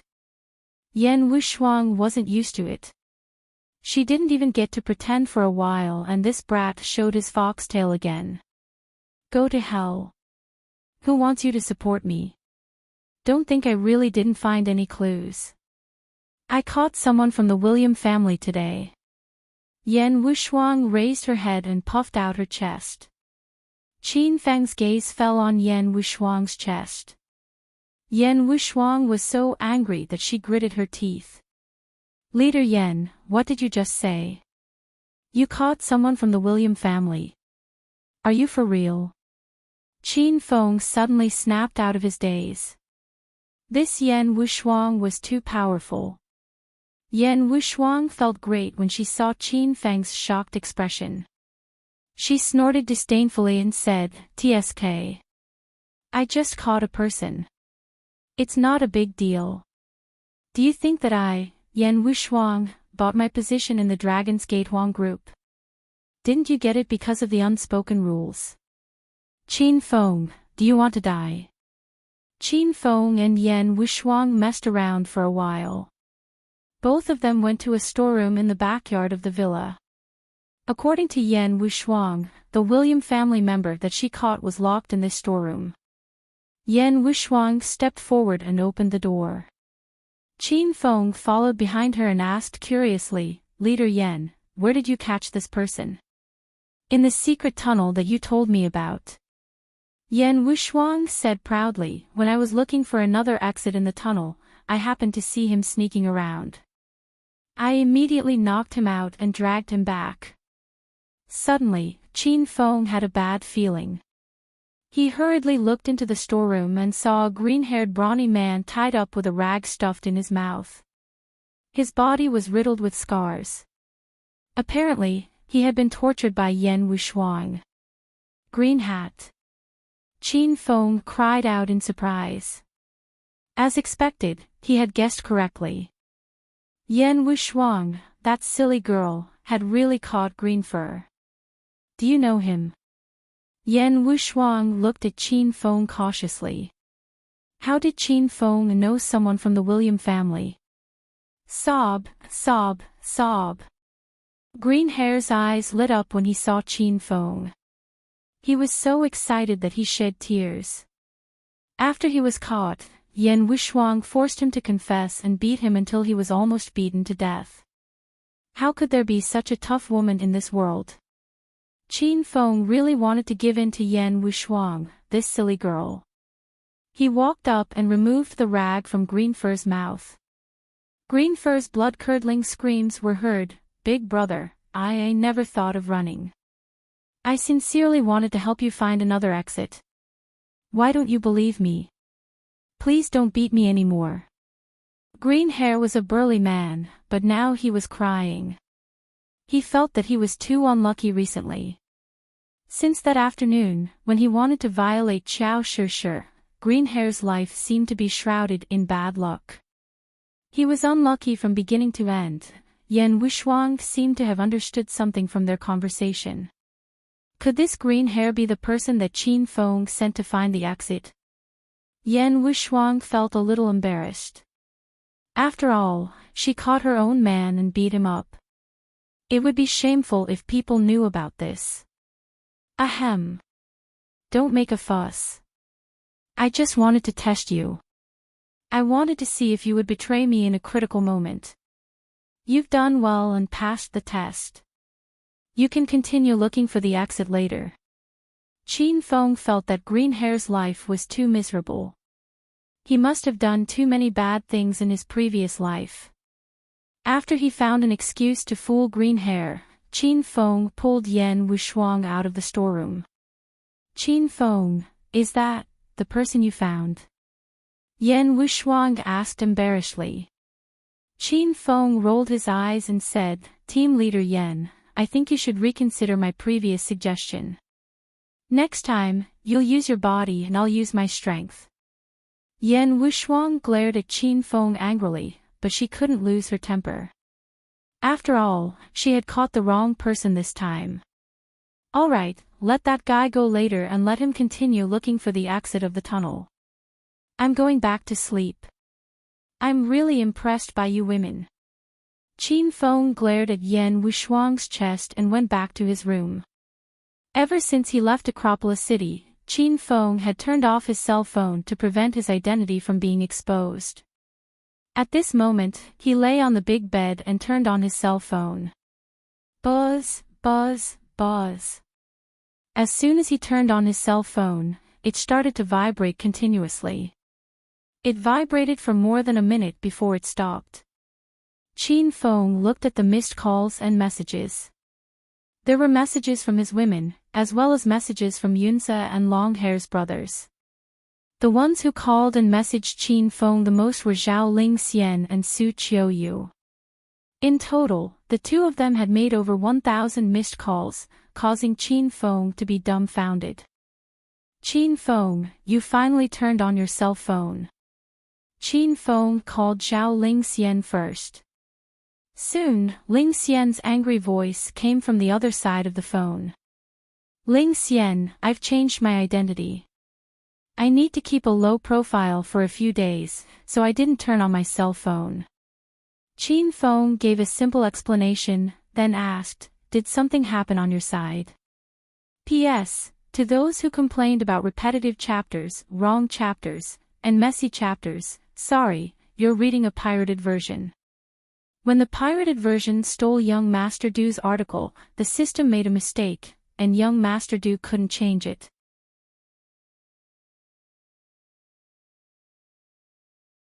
Chapter 612.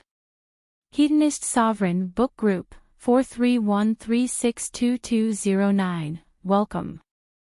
Zhao Lingxian knew Qin Feng was in a difficult situation, so the anger in her heart dissipated. Instead, she worried about Qin Feng. Qin Feng, are you doing well in the capital? No one bullied you, right? Qin Feng's heart surged with warmth. He smiled and said, I'm fine, don't worry about me. I'm the hedonist young master of Acropolis City. Even in the capital, everyone has to make way for me. Qin Feng purposely said relaxed words so that Zhao Lingxian wouldn't worry.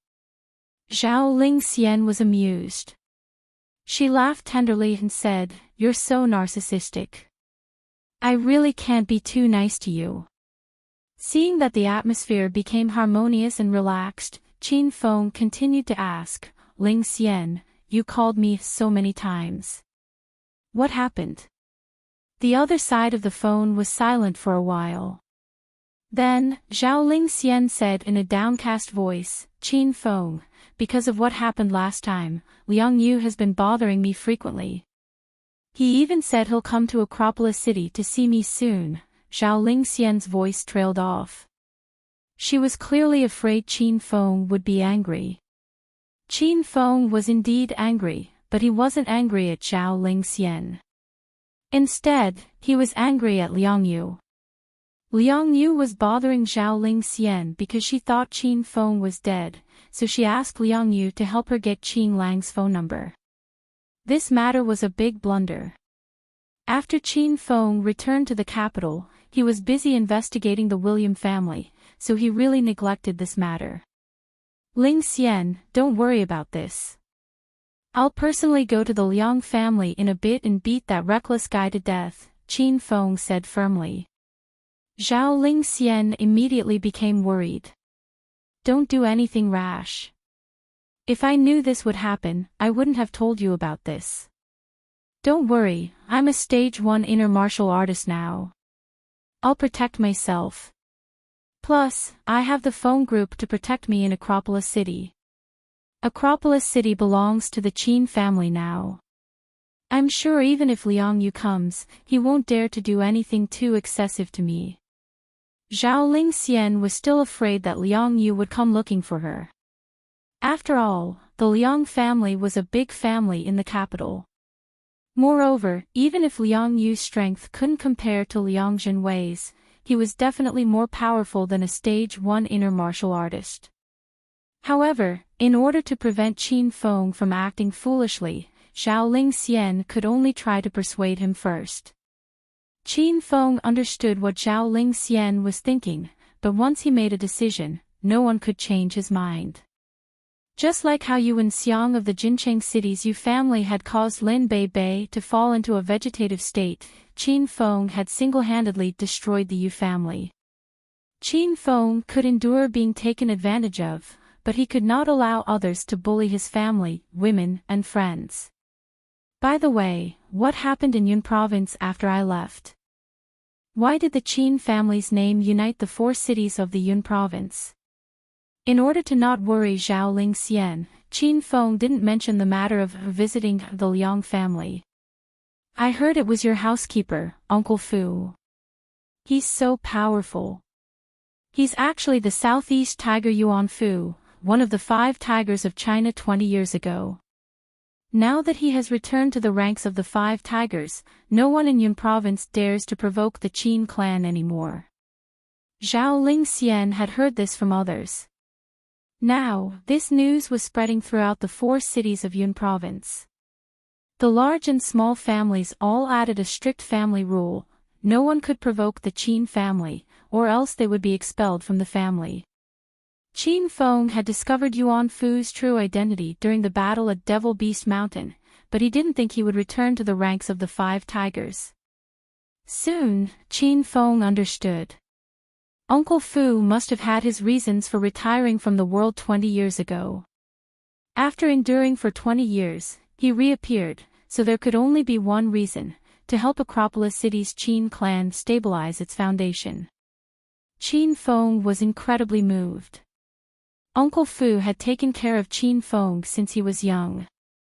It could be said that the reason why Qin Feng was able to survive in Acropolis City was all because of Uncle Fu's secret protection. Qin Feng treated Uncle Fu like his own uncle. After finding out that Uncle Fu was willing to return to the world and return to the 5 tigers of China for him and his father, Qin Feng was filled with admiration. After talking business with Zhao Lingxian, Qin Feng said a lot of words of love. The two of them had sex not long ago, so they both missed each other and wished that the other was by their side. After talking for a long time, Qin Feng was a bit reluctant to hang up. He then called Su Qiuyu. Qin Feng. Is that you? Su Qiuyu's voice was trembling and a bit hoarse. It was as if she was crying. Qiuyu, of course it's me. What's wrong? Qin Feng asked worriedly. After a few seconds of silence, Su Qiuyu's sobbing voice came through the phone. Wah. Qin Feng, my sister and grandpa thought you died. Qin Feng suddenly understood. During the battle at Devil Beast Mountain, he deliberately spread the news of his death. At that time, it caused Lin Bei, Bai Qing, and Lu Wenjing to misunderstand. Later, Qin Feng resolved the misunderstanding with the women in Acropolis City, but he didn't have time to tell the Su sisters of Sky City. Qiuyu, I purposely put on a show in the video you saw. The Qin Feng who died was only a clone of mine. I'm currently carrying out a secret mission in the provincial capital, so I needed to change my identity and fake my death. Qin Feng felt a bit guilty as he explained to Su Qiuyu. Recently, Qin Feng had been too busy. He had to complete all sorts of quests, rebuild his family, and fight against all sorts of enemies. He was so busy that he felt dizzy. As a result, Qin Feng had neglected the beautiful Su sisters. I see. It's good to know that you're fine. I can rest assured now. Su Qiuyu didn't blame Qin Feng. She was a smart and sensible woman. Qin Feng felt that it was a great fortune to have the Su sisters. Qiuyu, how's the medical company? Qin Feng got back to the main topic. He wanted to suppress the Liang family in the provincial capital. He wanted to destroy the Liang family in the business world first and then swallow up the Liang family's power. Su Qiuyu's emotions had calmed down, and she became a capable and steady woman again. The gold sore medicine and whitening powder formulas you left last time have been registered as trademarks and passed the inspection of the State Food and Drug Administration.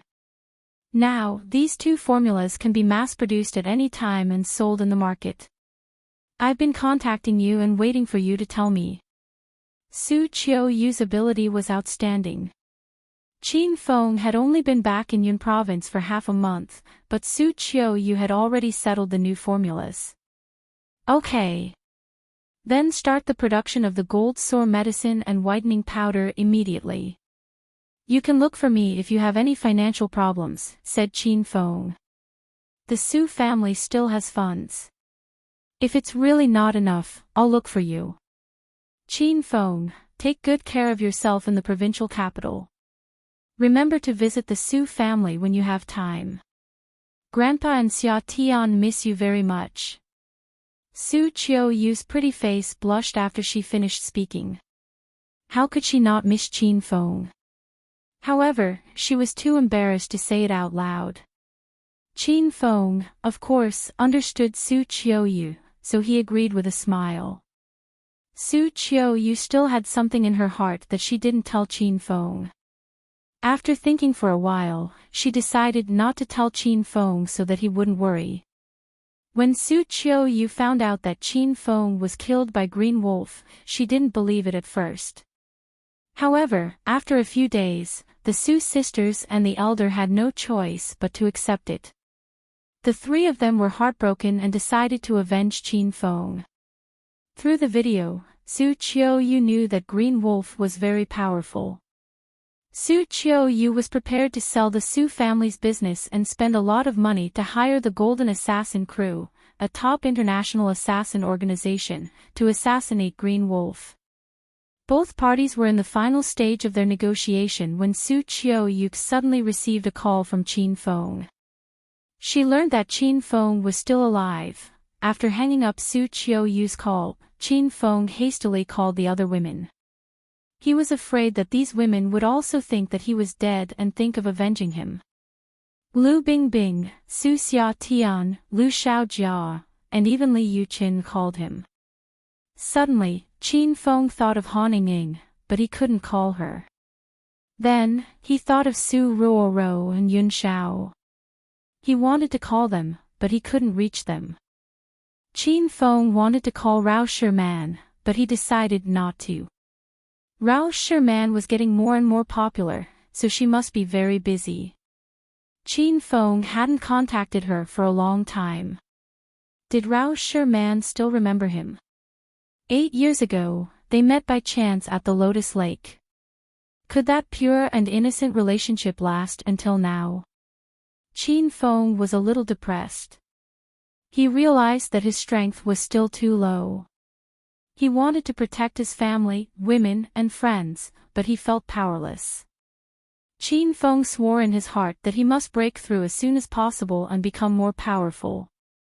Qin Feng cast aside his messy thoughts and opened the Martial Artist Alliance's personal cell phone. He remembered that when he was in Acropolis City, he received a group mission from Hua Yan. He was to search for treasures in an ancient martial ruins. This mission piqued Qin Feng's interest. He wanted to forge a cosmic flying sword, but he lacked a lot of materials. Perhaps he could find some treasures in the ancient martial ruins. Ding! Ding! As soon as he unlocked the Martial Art Alliance's cell phone, his mind went wild. Qin Feng looked at it and saw that most of the messages were from the Martial Art Alliance. There were also messages from Hua Yan, Xiao 11th Lang, and Lu Jia. Green Wolf, I've seen through you. We walk different paths from now on. Hua Yan added a row of angry and knife-like emojis at the bottom of the message. Qin Feng was confused by her words. Boss! Where have you been? Come back quickly. Everyone is looking forward to seeing you. Boss, can't you give me a fuck? The principal of Provincial Capital University has withdrawn your expulsion document and invited you back to teach. Can you say something? Lu Jia's message was to persuade Qin Feng to return to school. Then, there was a private message from Xiao 11th Lang. Qin Feng had put on a good show of killing himself in Devil Beast Mountain. One reason was to deceive others and change his identity. The second reason was to complete the mission given by Xiao 11th Lang, gain his trust, and reveal his true identity. Qin Feng clicked on Xiao 11th Lang's message with a little excitement. Brother Green Wolf, I've received news of Qin Feng's death. Thank you for helping me complete this mission. I've already transferred the reward points to your account.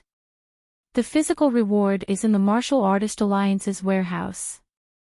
Please check it. Xiao 11th Lang's message mainly talked about the mission and did not mention anything else. Qin Feng frowned slightly and replied to Xiao 11th Lang, Brother Xiao, you're too kind. I've been paid to do my job. Brother Xiao is generous. Green Wolf really wants to be friends with you. I wonder if you have time to come out for a drink. Qin Feng wanted to ask Xiao 11th Lang out so that he could reveal his true identity. 5 minutes after the message was sent, there was still no reply. Xiao 11th Lang's profile picture was gray. Qin Feng did not know if he was really offline or if he was invisible. Bored, Qin Feng clicked on the ancient martial ruins exploration mission. According to the mission time, the mission should have started by now. However, Qin Feng discovered that the mission was still in the Martial Artist Alliance's push list.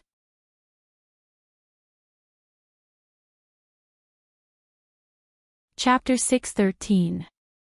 China was a big country, and there were many people who practiced ancient martial arts. However, there were not many martial artists who could reach stage 4 inner chi, and the number of martial artists who could reach stage 6 inner chi was less than half of them. Now that the ancient martial ruin exploration mission had changed its requirements, it required martial artists who were at least stage 6 inner chi to join. No wonder the mission hadn't started yet. The organizer wanted to recruit 10 people to form a team, but only 6 people had signed up. Qin Feng had signed up for this mission as a stage 4 inner chi disciple, but now that the requirements had changed, Qin Feng's registration was automatically cancelled by the Martial Art Alliance's client system. However, Qin Feng could see the information of the 6 people who had signed up, and billowy lady's name was among them. Hua Yan is participating too. She's only a stage 4 demon cultivator. How did she sign up? Qin Feng was surprised when he saw Hua Yan's member name. However, Qin Feng quickly understood. Before he left the provincial capital, Hua Yan refined a blood qi pill for Qin Feng, and the other half of the ingredients for the blood qi pill was given to Hua Yan as a reward. She must have refined another blood qi pill for him and consumed it to break through.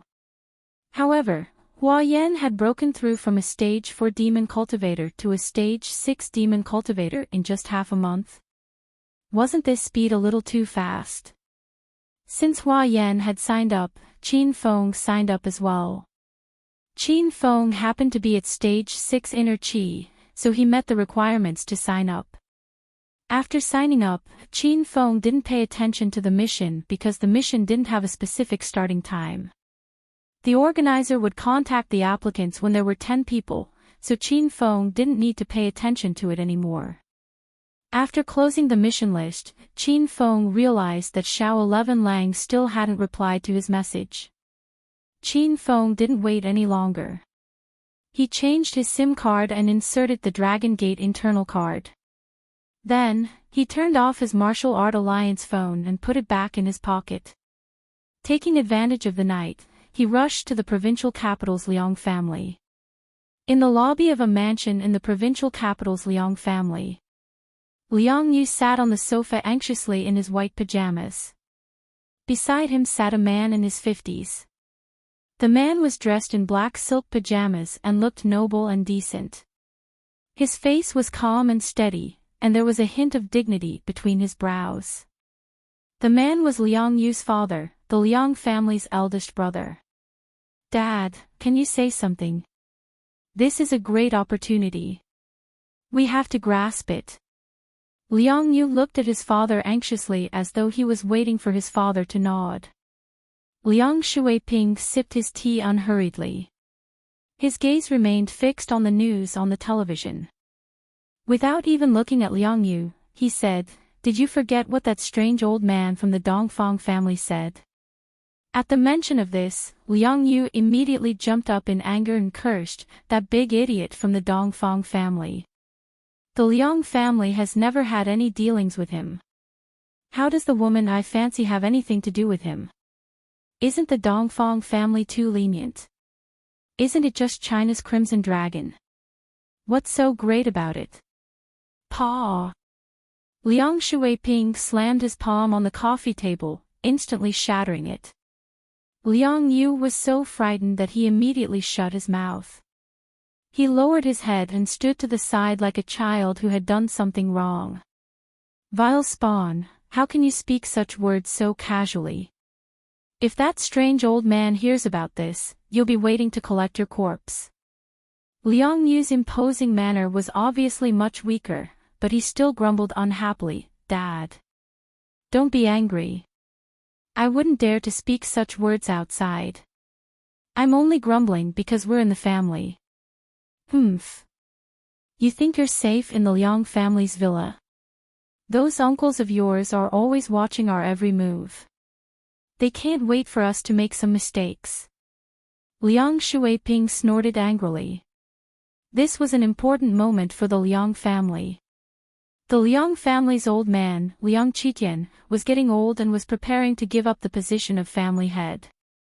There was a rule in the Liang family that the position of family head was passed down through the generations. This meant that Liang Yu's father's generation didn't have the right to fight for the position of family head, so this good thing fell to Liang Yu's generation. In Liang Yu's generation, aside from Liang Yu, he had 2 cousins. Everyone was itching for the position of family head, and the open and veiled struggle was very intense. Liang Yu understood his father's meaning and immediately showed an attitude of admitting his mistake. "Dad, I know I was wrong. I won't say these things again." Liang Shuiping nodded. He suddenly looked at Liang Yu and asked, "You just said that the girl from Acropolis City's Zhao family took the initiative to be friends with you and wanted to marry you? Is that true?" Liang Yu instantly became excited and nodded repeatedly. "Yes, of course it's true. Dad, before, the Dongfang family stopped me from being friends with Zhao Lingxian because they didn't want me to force her. But it's different now. The girl was attracted by my dissolute talent and took the initiative to be friends with me. The Dongfang family has no reason to interfere with this, right? If they interfere again, it's really inexcusable." Liang Shuiping analyzed the pros and cons of the matter. He actually agreed with his son's words. If the girl from the Zhao family took the initiative to be friends with Liang Yu, then Dongfang Mingwang had no reason to stop them. Seeing his father's attitude soften, Liang Yu suppressed the excitement in his heart and continued to say, "Dad, you just said that this is a special time. Second uncle and third uncle are all eyeing the position of family head. If we keep biding our time, we'll fall into a disadvantageous situation. Although Acropolis City is a small place, the Zhao family's medical corporation isn't small. Even the capital's major medical stores are selling the Zhao family's main products. If I can marry Zhao Lingxian, wouldn't I have a strong backing for my fight for the position of family head? When Grandpa is happy, the position of family head will naturally fall onto my head. This is a good thing that kills 2 birds with 1 stone." Liang Shuiping naturally knew this was a good thing. He didn't express his opinion before because he was worried about the Dongfang family's attitude and because he wasn't sure if his son's words were true or false. Now that he saw his son's solemn and confident expression, it seemed that he wasn't lying. Even Liang Shuiping was moved by this marriage. "Dad, why don't you say something? If you agree, I'll go to Acropolis City tomorrow to give the betrothal gifts." Once Liang Yu thought of Zhao Lingxian's beauty and wonderful figure, he couldn't help but urge his father. Liang Shuiping finally nodded. Just as he was about to speak, a cold voice suddenly came from outside the door. "No need to ask. I'll make the decision for your old man. You can't have an affair with a woman from the Zhao family. At the same time, you can't find a woman from any other family. To put it simply, you'll be single for the rest of your life and be a single dog for the rest of your life." The voice came so suddenly that Liang Yu and Liang Shuiping jumped in fright. The 2 of them immediately looked towards the entrance of the villa. A strange person wearing strange clothes and a frightening wolf mask stood at the door. Liang Yu was so scared that he almost fell on his butt. "You! Who the fuck are you? You dare to trespass on my Liang family's sacred land. You're looking to die, brat." Liang Yu was so scared that his heart raced, but he quickly calmed down. This was the Liang family's base of operations, and there were skilled guards all around. How could Liang Yu be afraid of this wolf-masked strange person in front of him? What did this brat just say? "You won't let me find a woman and want me to be a single dog for the rest of my life? Is there something wrong with your fucking brain? Qin Feng ignored Liang Yu and walked into the living room, minding his own business. He sat down on the sofa and leisurely crossed his legs as if he was in his own home. Liang Yu was so angry that he wanted to die. He was about to go out and call for the guards. After Liang Shuiping saw Qin Feng, his expression changed again. Finally, his entire face was as pale as a sheet. He jumped up with a whoosh and didn't dare to sit with Qin Feng. As a hedonistic young master in the capital, Liang Yu idled around all day, picking up girls and squandering. He didn't care about China's martial arts world and didn't know what Green Wolf looked like. However, Liang Shuiping knew Green Wolf. The entire China's martial arts world knew Green Wolf. The video of Green Wolf's battle at Devil Beast Mountain a few days ago was too terrifying.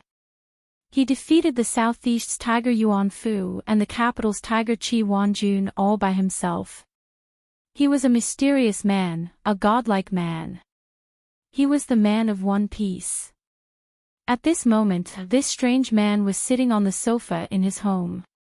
Liang Shuiping didn't even know when he came in. The Liang family's villa was surrounded by expert guards, but Green Wolf came in without anyone noticing. He didn't even cause a commotion. Senior Green Wolf, why are you here? Liang Shuiping was a stage 5 inner chi expert, but he couldn't see through Qin Feng's strength. This made Liang Shuiping even more fearful of Qin Feng. He didn't dare to be careless. Liang Yu walked to the door and was stunned by his father's actions and words. He looked at the strange man sitting on the sofa with an expression of dementia. Him. This is Green Wolf. Stinking brat, what are you standing there for? Come and greet Senior Green Wolf. Liang Shuiping angrily yelled at his son. Liang Yu still hadn't regained his senses. He walked to Qin Feng's side in a daze and asked after a long time, Dad, why did you call him senior? I know this brat. He dared to threaten me on the Martial Art Alliance app. I was going to find time to settle the score with him, but I didn't expect this brat to deliver himself to me. God is really on my side. Slap. Liang Yu was sent flying by Liang Shuiping's slap before he could finish. Liang Shuiping was so angry that he wanted to curse, God is on your side. Liang Yu fell to the ground, and his face was swollen. He covered his face and looked at his father in astonishment. He still couldn't figure out what was going on. Dad, why did you hit me? Do you have Alzheimer's disease? Liang Shuiping's anger, which had just subsided, suddenly flared up again. He kicked Liang Yu and sent him flying. Liang Yu was beaten so badly by his father that he didn't even have a chance to retort. Liang Shuiping was also sullen. He knew that if he didn't teach his son a lesson, his son would be gone when Green Wolf attacked. Xiao Liang, that's enough. He's just a wild dog. Why do you have to lower yourself to his level? Qin Feng suddenly said when he saw this. Although Liang Shuiping couldn't see Qin Feng's face, he could tell from his voice that Qin Feng was about the same age as his son. Liang Shuiping was quite sullen to be called Xiao Liang by a junior.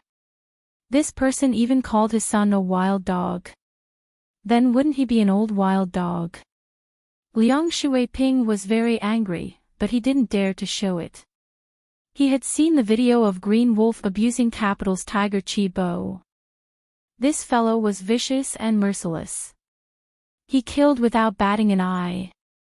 Liang Shuiping didn't even dare to call for the Liang family's door to come in.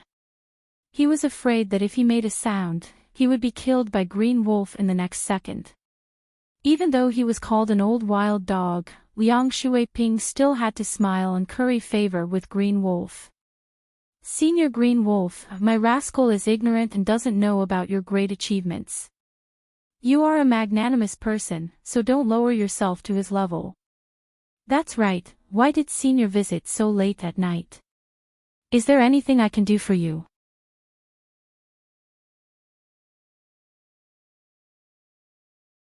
Chapter 6:14.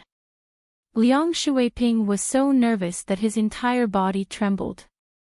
Qin Feng, on the other hand, leisurely crossed his legs as if he was on vacation. HP//772E6F742E6F%6 Qin Feng said he would visit the Liang family tonight, so he would definitely come. Moreover, Qin Feng had used Green Wolf's identity to come here. He thought that everyone in the Chinese martial arts world would know about Green Wolf's battle at Devil Beast Mountain. Qin Feng also wanted to know what position Green Wolf held in the eyes of these large families. Seeing Liang Shuiping's reaction, Qin Feng finally knew how powerful his reputation was. Ahem. Xiao Liang, don't be nervous. I just came out for a walk at night and happened to come to your Liang family's side courtyard. Xiao Liang, you won't not welcome me, right? Liang Shuiping's entire body trembled violently. He hurriedly smiled and said, haha, why would I? Why would I? Qin Feng nodded his head in satisfaction and continued, I didn't come here for anything important. I just wanted to tell you and your son that I can't stand your son. He's not allowed to interact with any women in the future. If I find out, think about the consequences. Qin Feng let out a cold laugh. His laugh seemed to float out from the depths of hell, and it gave Liang Yu and Liang Shuiping goosebumps. Liang Yu was lying on the ground on the side. He was in so much pain that he couldn't get up. Although he didn't know what Green Wolf represented, judging from his father's fear of Green Wolf, Liang Yu knew that he had kicked a nail this time. Green Wolf was obviously a big shot that couldn't be provoked. Liang Shuiping didn't think Green Wolf would be so ruthless. He directly forbade his son from touching women. Why did all the experts in the Chinese martial arts world have this kind of hobby? Did they like to restrict people from making friends? Rumble. Seeing that Liang Shuiping didn't speak, Qin Feng waved his hand. An intense fireball instantly fell to the ground and burned the shattered glass into ashes. Liang Shuiping and Liang Yu witnessed everything that happened in front of them. They even felt like they were dreaming. The destructive fire came ferociously and left quickly. If it weren't for the shattered glass on the coffee table disappearing, the two of them would have thought it was a dream. Xiao Liang, I'm very busy. What do you mean by not speaking? You don't agree. Qin Feng's cold voice came just as the destructive fire disappeared. Liang Shuiping and Liang Yu broke out in cold sweat, as if they had just been drenched in a heavy rain. Agree, I, of course agree. Senior Green Wolf is right. My son won't look for a woman in the future. Liang Shuiping stammered. He didn't even know how Green Wolf managed to summon a fireball. Could it be that Green Wolf was a demonic cultivator? After Liang Shuiping expressed his stance, he hurriedly looked at Liang Yu, who had fallen to the side in a daze, and roared, You stinking brat. Quick, tell me you're willing. Liang Yu had long been scared out of his wits. He only snapped out of his daze after being yelled at by his father. He never expected Green Wolf to be so powerful. How did that fireball come out? Was this a magic trick? He even took away the shards of glass on the floor. I am willing. With no time to think, Liang Yu quickly agreed. Although he was extremely unwilling, Liang Yu had no other choice. He knew that if he didn't agree, he would be burned to ashes like those glass shards in the next second. Liang Shuiping and Liang Yu echoed each other. Qin Feng felt like he was at a wedding. Are you willing? I'm willing. Qin Feng shook his head and came back to his senses. He nodded in satisfaction. He came here to establish his might and didn't plan on wiping out the Liang family. After all, this was the capital, and the Liang family was one of the 5 small families in the capital.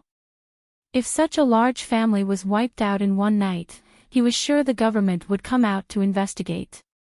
Perhaps the Dragon Gate would come out to investigate. If that happened, Qin Feng would be in trouble again. Not bad, not bad. I'm very satisfied with your choices. However, I hope you weren't just talking tonight. Otherwise, don't even think about talking in the future. After Qin Feng received a satisfactory answer, he suddenly stood up. His every move could scare Liang Shuiping and Liang Yu half to death. No, that won't happen. My son will definitely abide by Senior Green Wolf's teachings and won't come into contact with women again, Liang Shuiping said shakily. Liang Shuiping said with a trembling voice. Then, he glared at Liang Yu in the corner. Before Liang Shuiping could speak, Liang Yu also hurriedly declared, "Why, Senior Green Wolf, don't worry.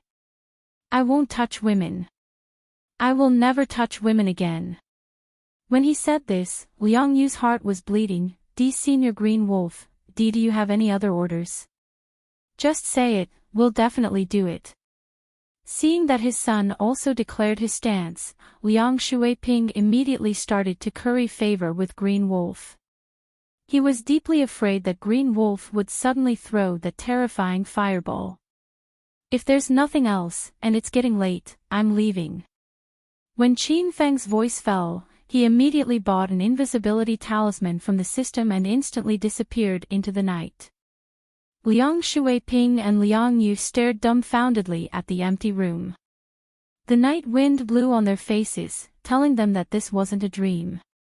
However, how did Green Wolf, who was standing in the room a second ago, suddenly disappear? After a few minutes, Dad, did that person leave?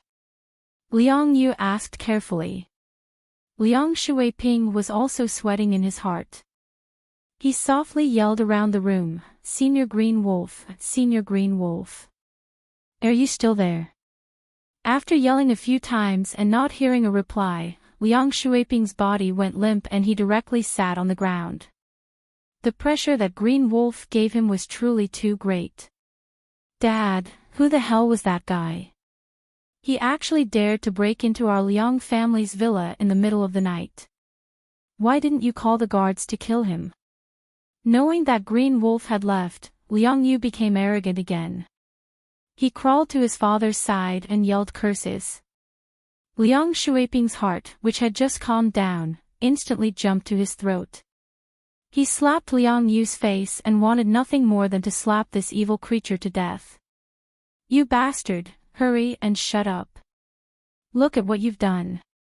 Of all the people you could provoke, you had to provoke Green Wolf.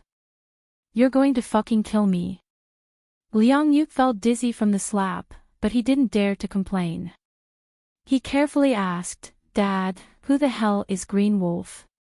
Why are you so afraid of him? Even if his skills are a bit strange, our Liang family has many experts. Can't we defeat him alone?" "You brat, what do you know? A few days ago, Green Wolf crippled Qi Wanjuan's power on Devil Beast Mountain and defeated Southeast Tiger Yuan Fu. Do you think any expert in the Liang family can defeat him? Why don't you go?" Even if Liang Yu didn't pay attention to the Chinese martial arts world, he had heard of the famous seniors of the 9 dragons and 5 tigers. Knowing that Green Wolf crippled Jinghu, Liang Yu no longer felt angry. A layer of cold sweat appeared on his forehead, and all that was left was fear. "Dad, then what should we do? We won't suddenly die as soon as we leave the house, right? That won't happen. An expert like Green Wolf doesn't care about our little lives. If he really wanted to kill someone, he would have done it already. Didn't you see that he came and went without a trace?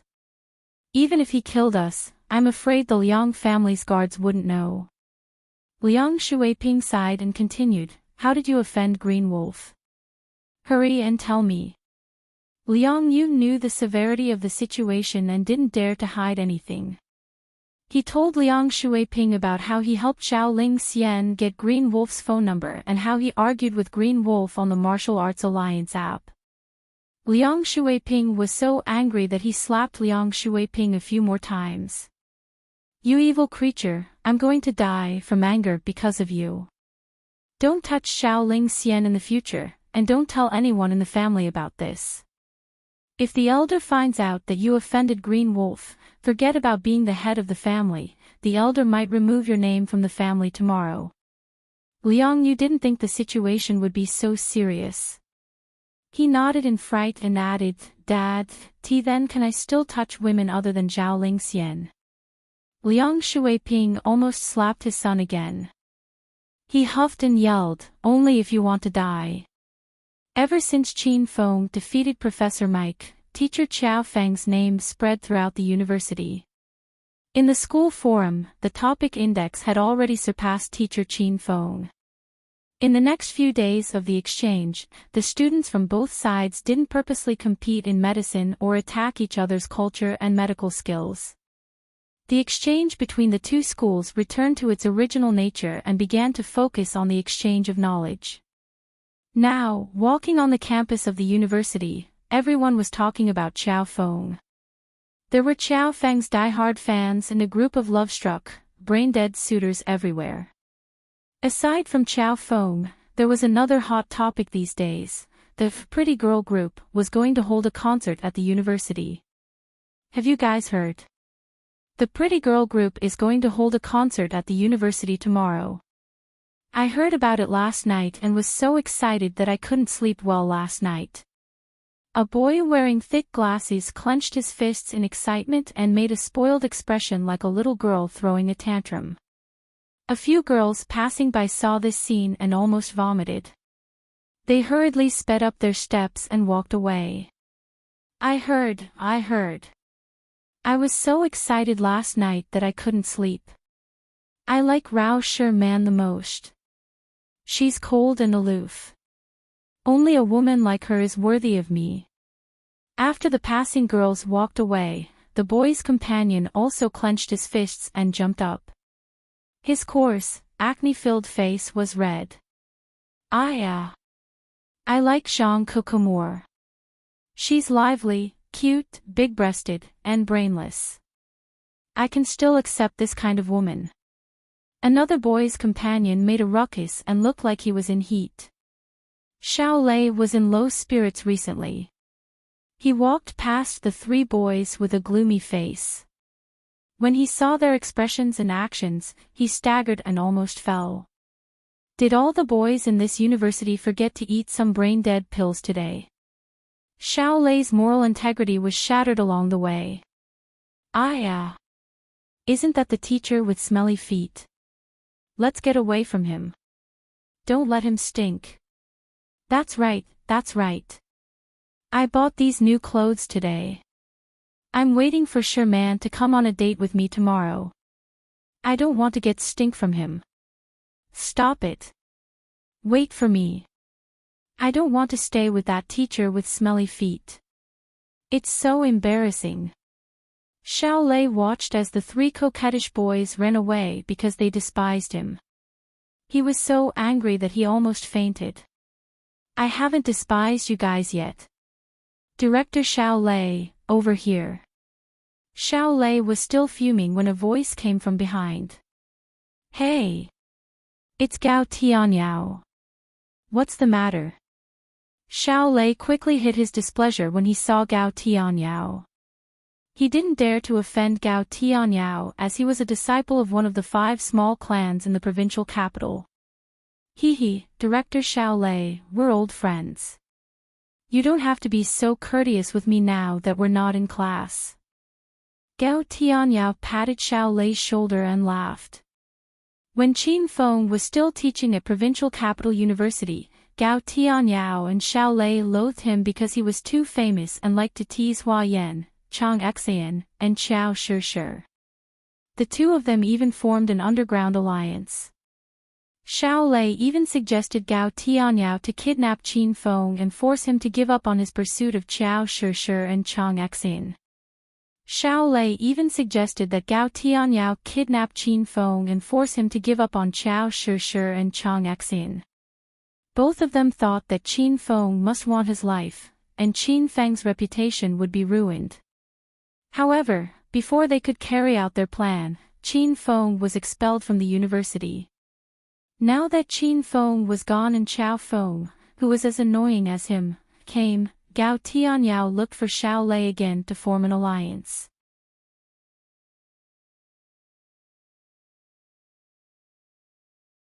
Chapter 6:15.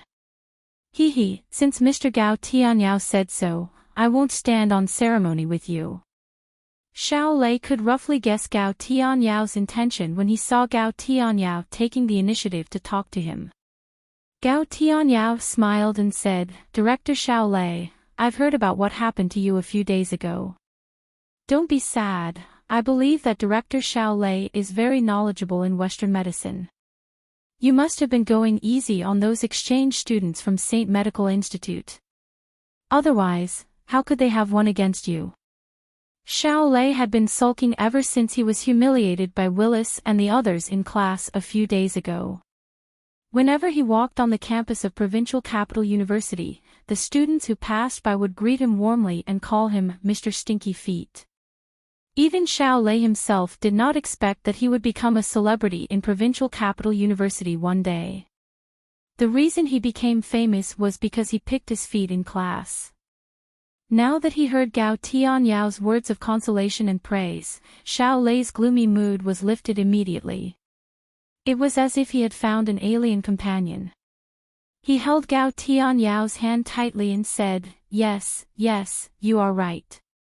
I can only blame myself for being too shrewd and too high a level that none of the students in Provincial Capital University can understand me. I'm like the son of heaven who has fallen into the mortal world. I've tasted the loneliness and solitude that only the strongest can experience. I never thought that Mr. Gao Tianyao would be able to understand me. Your words have touched me. If I had displayed my true strength that day, those 5 exchange students would not have been able to defeat me. They are still young. What if they lost the medical competition and decided to commit suicide, hang themselves, or jump into the river? Have the others thought of these far-reaching problems? No. Sigh. I'm the only one who could think of that. Gao Tianyao had no idea where Xiao Lei's bragging had reached, but he could no longer bear it. However, in order to take revenge on Xiao Feng, Gao Tianyao put on an expression that said, I understand you, and looked at Xiao Lei tenderly. It was rare for Xiao Lei to find a companion who liked to listen to his bragging. After a while, Xiao Lei's unhappiness from the past few days vanished into thin air and he started to praise Gao Tianyao again. Student Gao Tianyao, I've also heard about your defeat in the medical competition of Class 1. I know that student Gao Tianyao has the same thoughts as I do. You deliberately let those exchange students win. As a disciple of a large family in the capital, you have been brought up strictly since you were young. You are a talent who is well versed in both the pen and the sword. Your medical skills are on par with mine. Not to mention those 5 exchange students, even their team leader, Professor Mike, can't compare to 1/10 of us. Don't you think so? Gao Tianyao felt a surge of warmth in his heart. He was so touched that he almost cried. He realized that he did not waste his time listening to Xiao Lei's boasting. No, Xiao Lei did not know how to boast at all. Everything he said was true and penetrating. Ever since Xiao Feng stole Gao Tianyao's limelight and sent him flying with a kick, Gao Tianyao's mood had been as low as Xiao Lei's ever since. However, at this moment, Gao Tianyao's heart was filled with joy. He had finally found his soulmate. Yes. Director Xiao Lei is really farsighted. You managed to see through my deep concealment. I'm a little embarrassed. Xiao Lei waved his hand and said in a serious manner, Hey, I'm here to help you. Gao Tianyao, you don't have to be so humble. Others may not understand us, but we understand each other. How can an ordinary person understand our strength and talent?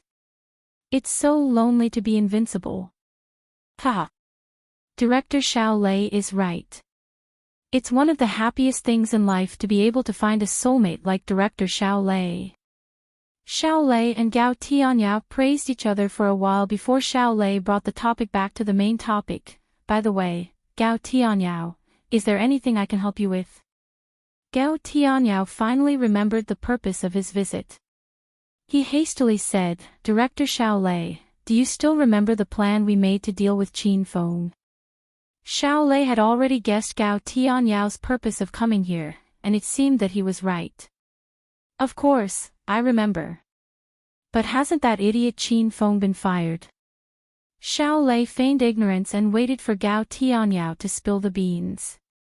That idiot Qin Feng is gone, and now there's an even bigger idiot, Qiao Feng. This brat has only been here for 2 days, but he's even more eye-catching than Qin Feng. I heard that he's interested in Qiao Shi and Chang Xian, and he even flirts with them during and after class. Gao Tianyao liked Qiao Shi, and Xiao Lei liked Chang Xian. Qiao Feng flirted with the two beauties, and it made Xiao Lei and Gao Tianyao very unhappy. Humph. That idiot Qiao Feng has been an eyesore for a long time. Do you want us to use the same plan on Qiao Feng? Xiao Lei looked at Gao Tianyao and asked. Director Xiao Lei, you're really smart. I didn't even say anything, but you already figured it out. What do you think? Are you going to do it or not? How could Xiao Lei not do it? He hated Qiao Feng to the core, and he couldn't wait to get rid of this bastard. Of course I'm going to do it. When are we going to do it? After Xiao Lei agreed to it, Gao Tianyao's eyes lit up.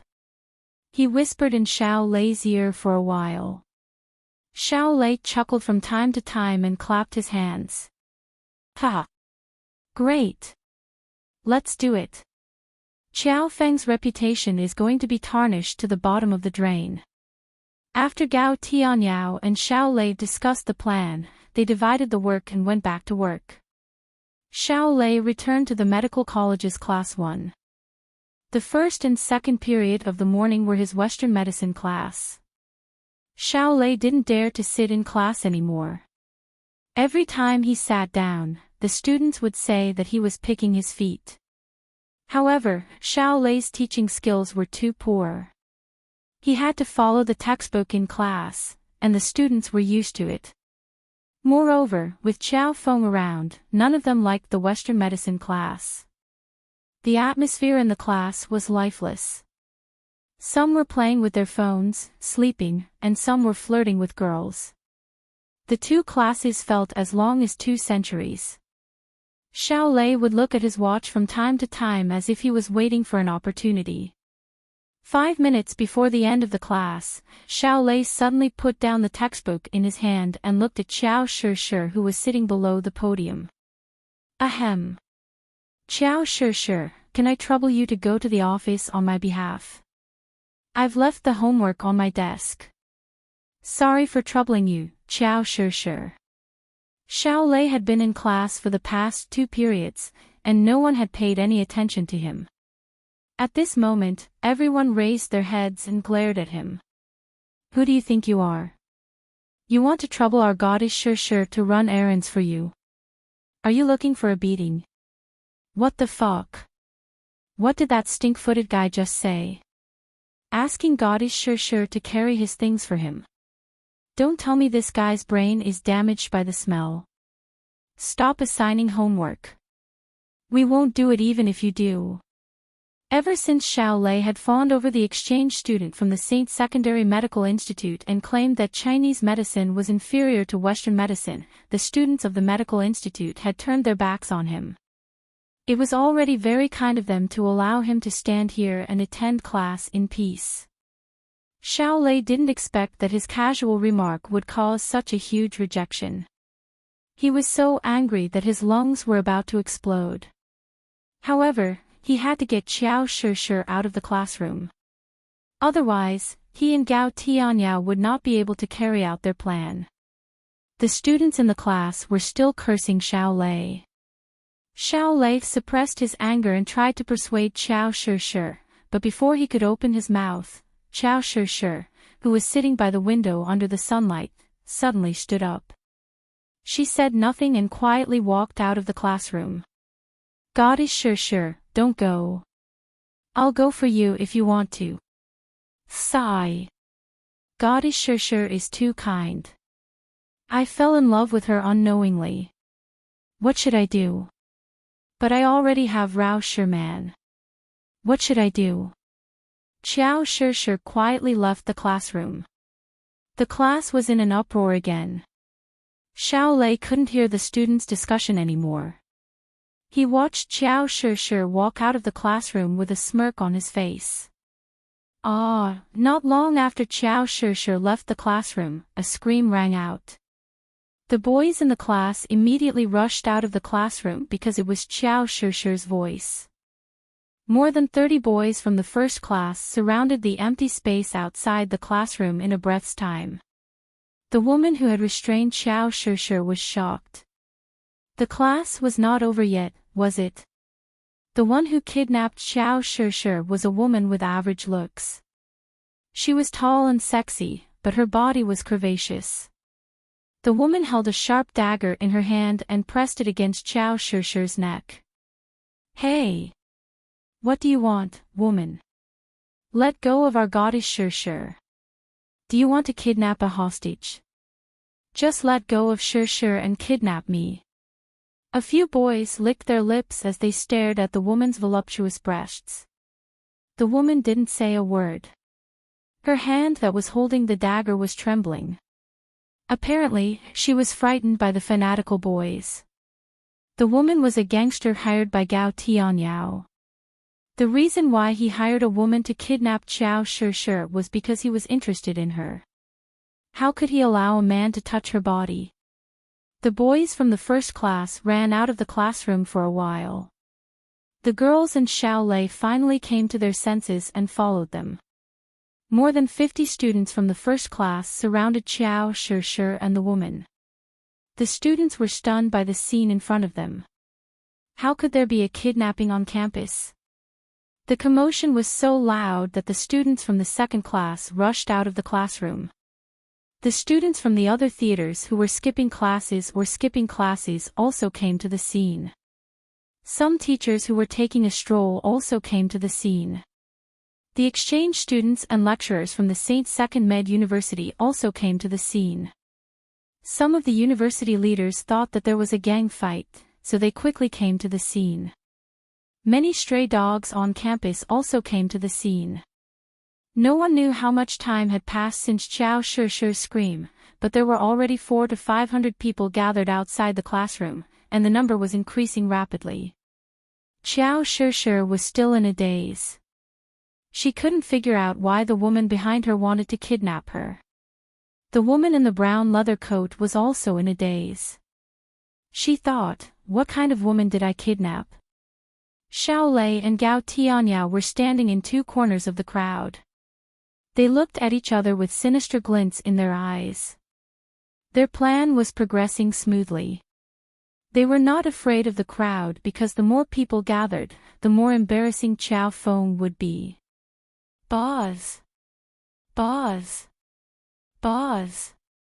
Xiao Lei's phone vibrated. He opened the message from Gao Tianyao and asked, "The crowd is almost here. Where's Xiao Feng?" Xiao Lei quickly replied, "Xiao Feng has 3 or 4 classes in the morning. He'll be here soon." Gao Tianyao calmed down after he read Xiao Lei's message. At this time, a tall and sturdy figure was walking toward them. Beside Qin Feng was a tall and beautiful woman. It was none other than teacher Chang Xian. Qin Feng was joking around with Chang Xian. Chang Xian furrowed her brows and quickened her pace. It was obvious that she didn't like Qin Feng.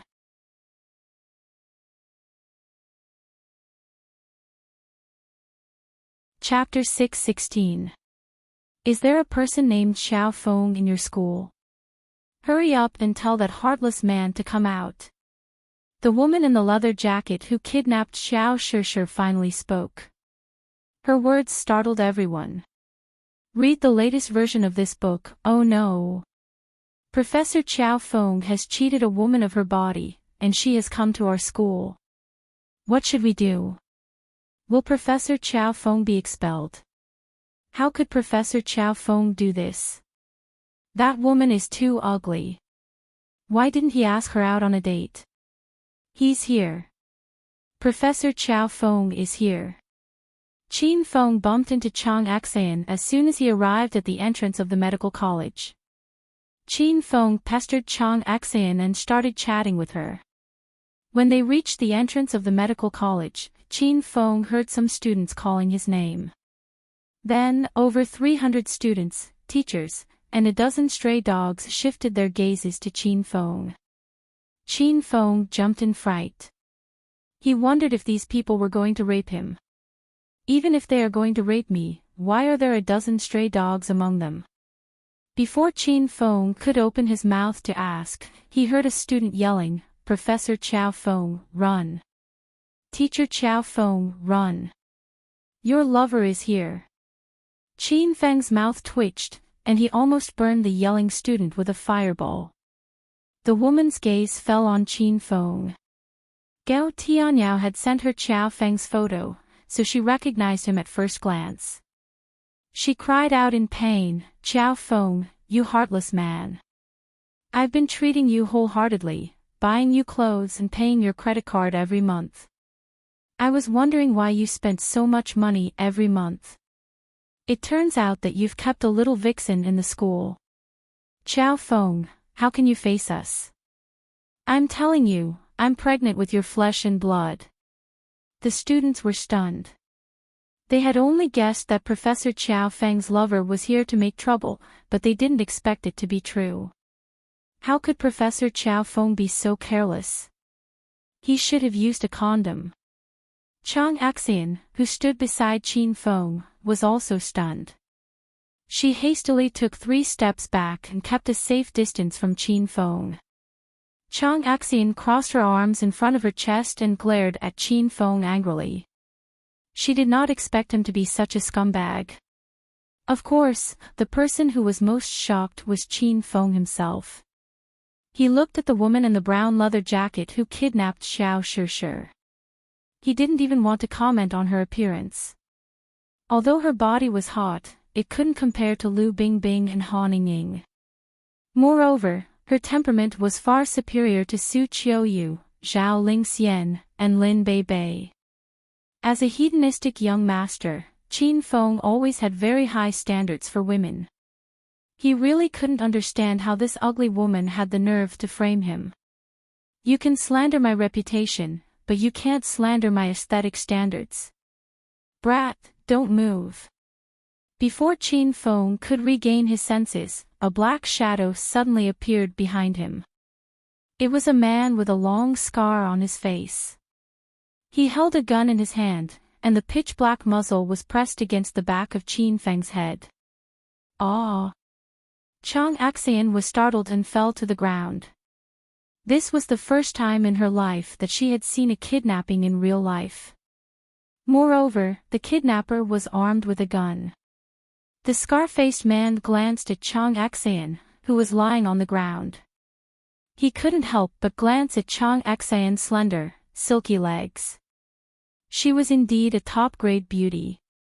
However, the scar-faced man quickly regained his senses and pointed the gun at Chin Feng. He was here to complete a mission. "Brat! How dare you steal the woman I like? I'm here to take your life today." Whoosh! Cries of surprise rang out from the surroundings. Everyone had yet to recover from the shock of teacher Chow Feng making a woman pregnant outside. Why the fuck did he make another one? Other women's husbands had come to the school. "Who are you? Why are you pointing a gun at my man? Let him go." The woman in the leather jacket glared at the scar-faced man. The scar-faced man's face darkened. He glared at the woman in the leather jacket and said, "Who the hell are you? You said he's your man." "Chow Feng is my man, and I have his flesh and blood in my stomach." Although he's a shameless playboy, you can't hurt him. I'm the only one who can bully him in this world. The woman in the leather jacket's acting skills were superb. Even the students who had yet to enter society were touched by her words. The scar-faced man sneered, "Hee hee. What a coincidence.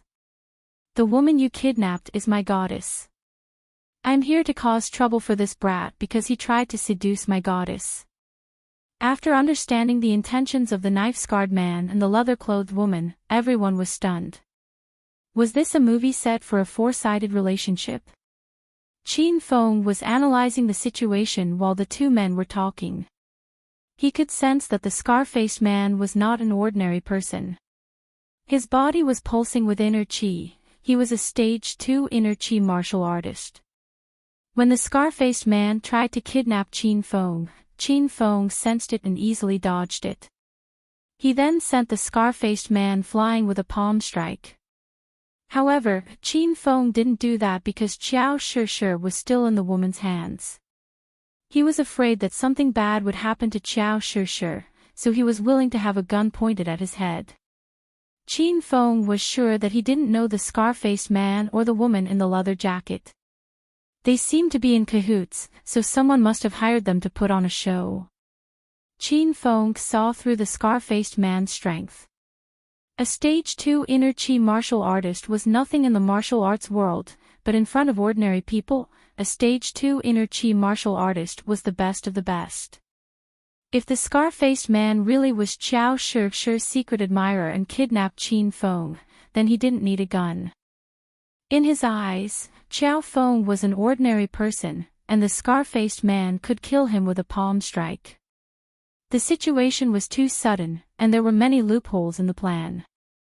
Chin Feng didn't dare to act blindly without thinking, so he continued to observe the situation. The scar-faced man and the woman in the leather jacket fought for a while, but neither side was willing to let Xiao Shishir go. The scar-faced man suddenly sneered, "Girl, I respect that you are also a person who is infatuated with love, and as loyal as your big brother. Let me give you an idea. Let's not make a choice, and let this playboy of yours decide. Let's see what he chooses." The woman in the leather jacket hesitated for a while, then clenched her teeth and yelled, "Fine, I'll listen to you this once." The scar-faced man's face was filled with a wicked smile. After acting for a long time, he had finally entered the most exciting part. "Brat, I'll give you a chance to live. Now choose. Do you want to live, or do you want Xiao Shishir to live? 2 lives, choose one." The scar-faced man increased the force of the gun in his hand and pressed it against the back of Chin Feng's head. The atmosphere suddenly became tense. Were these people crazy? Ha! Big brother, this is a good idea. This way of playing is really exciting. The woman in the leather jacket also laughed crazily. Some of the students, teachers, and leaders realized that this wasn't a joke. They were really going to kill someone. Some of them secretly took out their cell phones and prepared to call the police. "You damned old man in the crowd, what the hell are you doing? I'm telling you, if anyone dares to secretly touch her and call the police, I'll kill them first." The scar-faced man pointed his gun at the crowd, scaring the students into screaming. Many of them were already squatting on the ground, holding their heads in their hands. They were just kids. At this moment, those who secretly took out their cell phones secretly put them back into their pockets. The scar-faced man retracted his hand and continued to press the gun against Chin Feng's head. He said in a deep voice, "Brat, I'll give you 3 seconds to think about it. Don't you like Xiao Shishir? Now is the time to show your true love. Do you want her dead, or do you want to live?" Chin Feng hastily said, "Don't shoot me first. I'm a teacher in this school, and my students like me very much. Why don't I find another student to exchange for me and help you find a new hostage?" Chin Feng's gaze fell on the students. None of them stepped forward to exchange for Chin Feng as a hostage. Instead, all of them took 3 steps back in unison. Ha ha ha. How can you be a good teacher in the eyes of the students? Bullshit. Don't waste my time. If you don't make a decision in 3 seconds, I'll shoot you. The scar-faced man was amused by the student's behavior, so he increased the strength of his gun. In the crowd, Xiao Lei and Gao Tianyao were so agitated that they almost screamed out loud. This was the trap they had set up for Qiao Feng. They believed that Qiao Feng would choose to live on his own, and if that happened, Qiao Feng's reputation would be ruined. 3. The scar-faced man began to count. The entire gymnasium was dead silent. Only the sound of the wind and the scar-faced man's hellish voice could be heard. 2. Qiao Shishir began to struggle with all her might. Without her ability to sense all things, she was just a weak little girl. Qiao Shishir couldn't use her summoning ability in school. She was afraid that she would scare the students and teachers. Moreover, the scar-faced man was holding a gun. Even if Qiao Shishir summoned a dozen stray dogs to bite the scar-faced man, she might not be able to save Teacher Qiao Feng. Teacher Qiao Feng, please let me die. You know I'm tired of living. Qiao Shishir's ethereal voice drifted into everyone's ears. Tears welled up in the eyes of many students. Qiao Shishir had no friends and lived her life alone. It was not easy for her to get to know Qiao Feng, a man who could understand her, sense her summoning ability, and even enter the realm of creation. Qiao Shishir gradually treated Qiao Feng as a friend, the only friend she had in her life. Qiao Shishir's friend even bought a complete set of home appliances for her. He knew that Qiao Shishir was wearing too little, so he bought her all kinds of warm and beautiful cotton-padded clothes. Qiao Shishir didn't want to see Qiao Feng die because of her. 1. The scar-faced man didn't seem to hear Qiao Shishir's cry. Everyone's heart was in their throats. Whether it was teacher Qiao Feng or Qiao Shishir, they liked both of them very much. If they had to die alone, they hoped that teacher Qiao Feng would die. Stop right now. I'm the principal of Provincial Capital University, Wang Zhonggue. My friend, please don't be impulsive. This is just an emotional dispute. We can sit around a mahjong table and peacefully play mahjong while we solve this problem. Why do we need to use a gun? Wang Zhonggue was so scared that he jumped out. He had no choice but to step forward because he, as the principal, would bear the greatest responsibility if there was a murder in the school. When the scar-faced man learned that the person who jumped out was the principal, he couldn't remain calm. His gaze drifted into the crowd and looked in Gao Tianyao's direction. Gao Tianyao didn't expect Wang Zhonggue to come here for no reason. However, since the situation had developed to this point, Gao Tianyao wouldn't give up so easily. He shook his head at the scar-faced man. Stupid old man, I don't care who you are. If you dare to talk nonsense again, I'll shoot you first. After receiving Gao Tianyao's order, the scar-faced man became arrogant again. He aimed the black muzzle of his gun at Wang Zhonggue. Wang Zhonggue was so scared that he fell to the ground. Don't shoot. Everything can be discussed. Everything can be discussed. Wang Zhonggue saw that he couldn't persuade the kidnapper, so he didn't dare to say anything else. After all, he only had one life, and no one wanted to die just like that.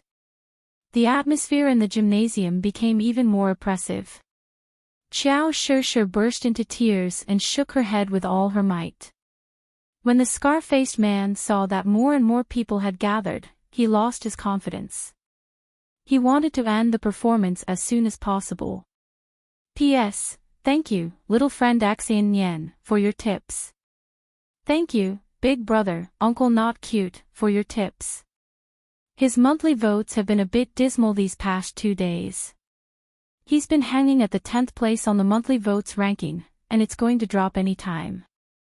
Friends who have monthly votes, please vote for him. Give him some motivation so that he can perform better.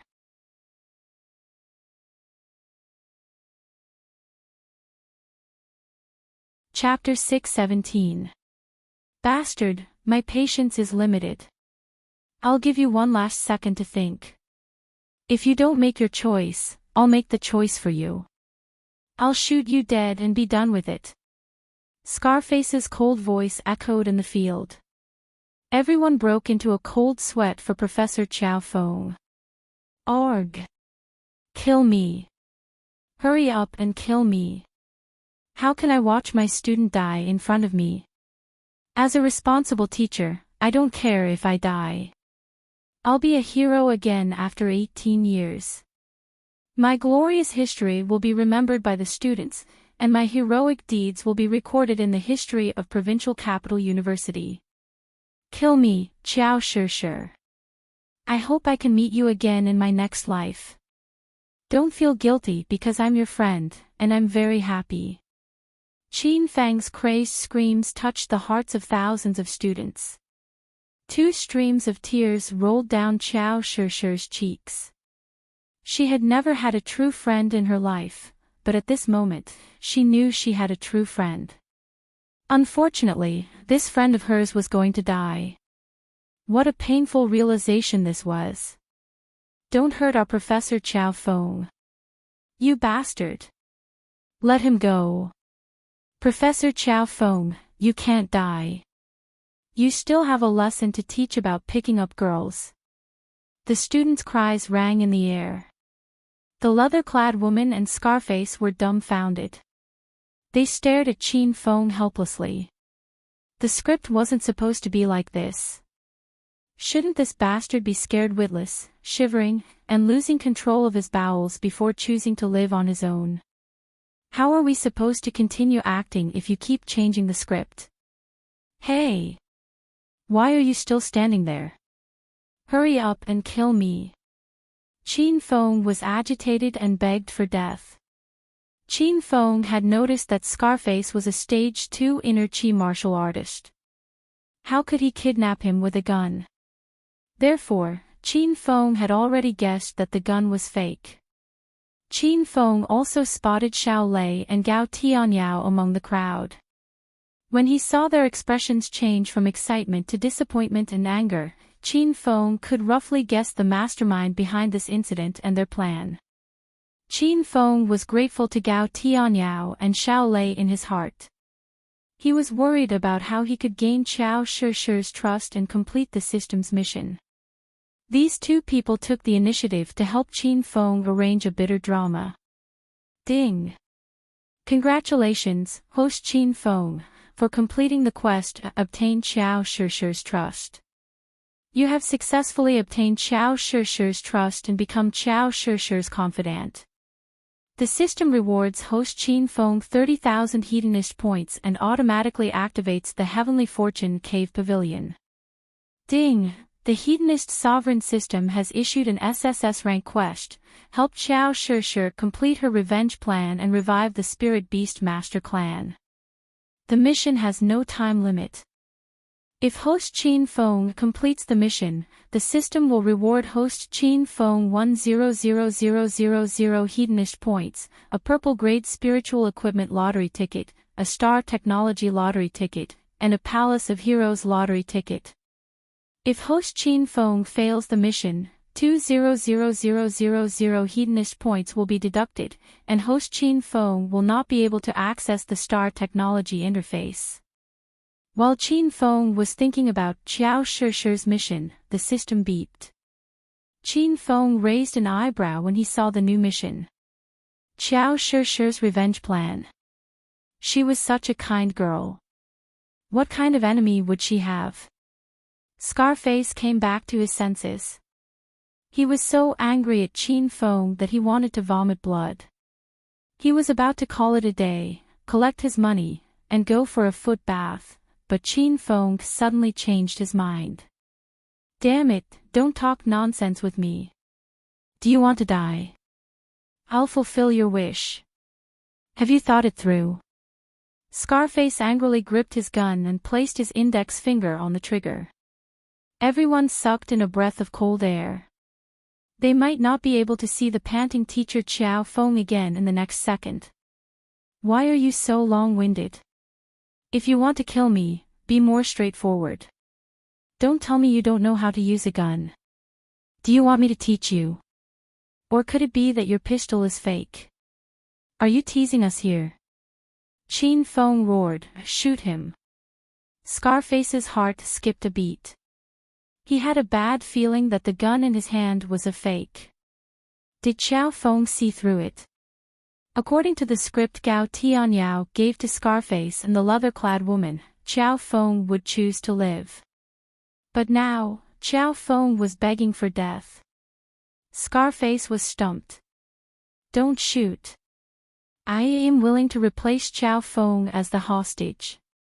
Just when everyone was at a loss, the blonde Prince William stood up and slowly walked toward Scarface. Scarface was stunned. He didn't think there would be a student willing to die for Xiao Feng. Could this foreign student be Xiao Feng's boyfriend? Hey! Don't come over. Stop right there.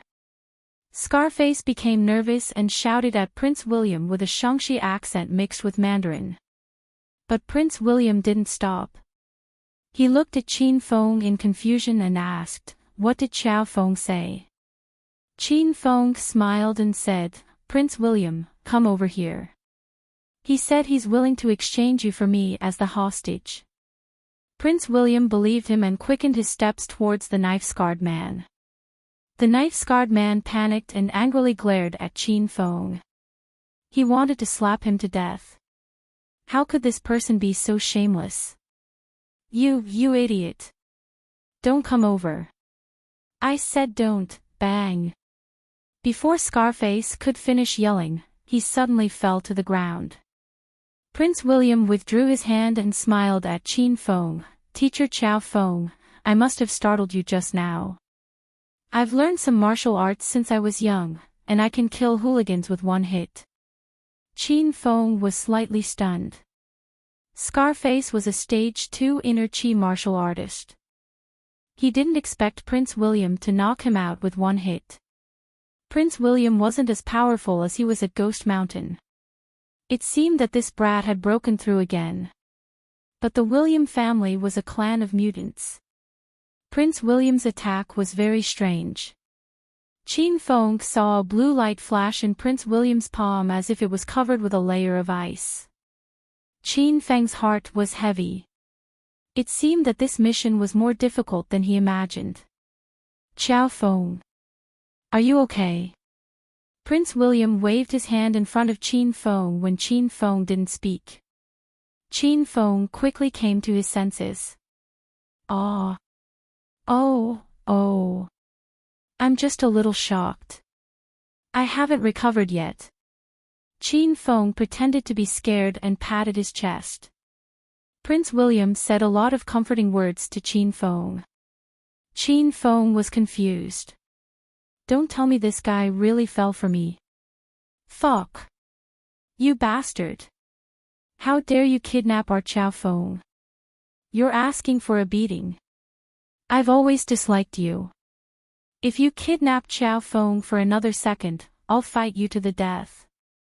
"Yes. If Prince William didn't make a move just now, I'll make a move." Scarface fell to the ground. The gun in his hand had fallen a few meters away and was no longer dangerous. The students who hadn't even dared to let out a fart all rushed forward, surrounding the unconscious Scarface and stomping on him violently, causing him to wake up. College students were an impulsive bunch. When they were impulsive, they acted as if they were on steroids.